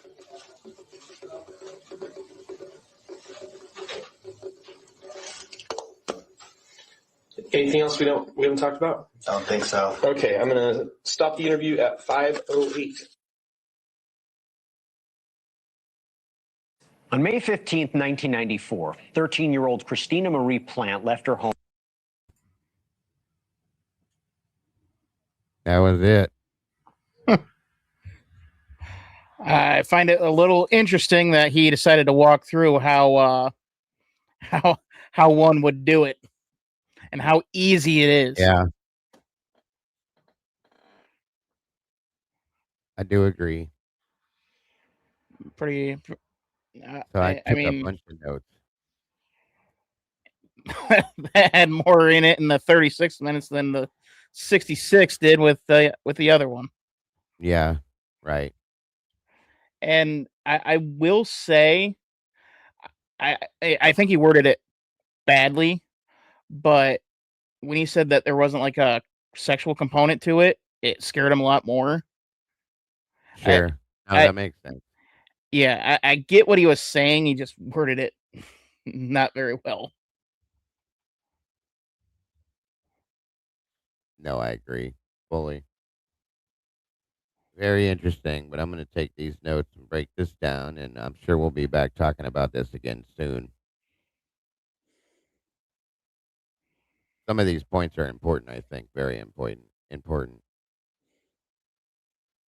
And I'm not comfortable at all with Van Leuven doing these interviews, being that he was Stigma Chi himself. I think that's a huge conflict of interest. Oh, what could possibly go wrong? What could go right? Yeah, I'll be re-listening to different parts of them too. All right, guys, that's gonna do it. We definitely broke the three-hour mark, and I think my granddaughter's here. So I have to go do grandpa things. Shut up. Hold your back, watch the TV with your eyes closed, resting your eyes. No, we have to go dye eggs, asshat. So I appreciate you joining me, Eddie. You as well. That was a good point you brought up at the beginning of the show. Very interesting. Yeah, I will, SRB. But besides that, I will see you guys here real soon. Thank you guys very much for joining us. As always, I appreciate. Yeah, I'm good, Mittens. I'm just tired today. Long night last night for some reason. I don't know why I was up so late, but yeah, I'm good. But thank you, Eddie, Dylan, as always, and everybody in chat. You guys are awesome. Make sure you guys hit the like button on the way out if you can. And if you did have any notes, we will be going through them. So, have a great rest of your night, folks, and I will see you tomorrow.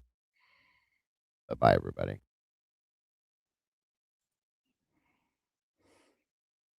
Don't forget to love yourselves, love each other, and don't change a thing, because you guys are the beautiful people.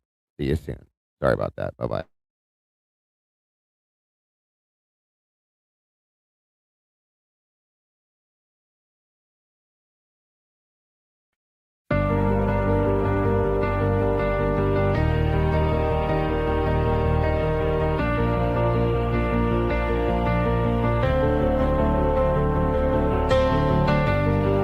The coffee's cold, the final stain. We laid the map out in the pouring rain. No hidden corners left to creep. The dark truth woke while the city was asleep. The evidence lines up straight and true. A perfect picture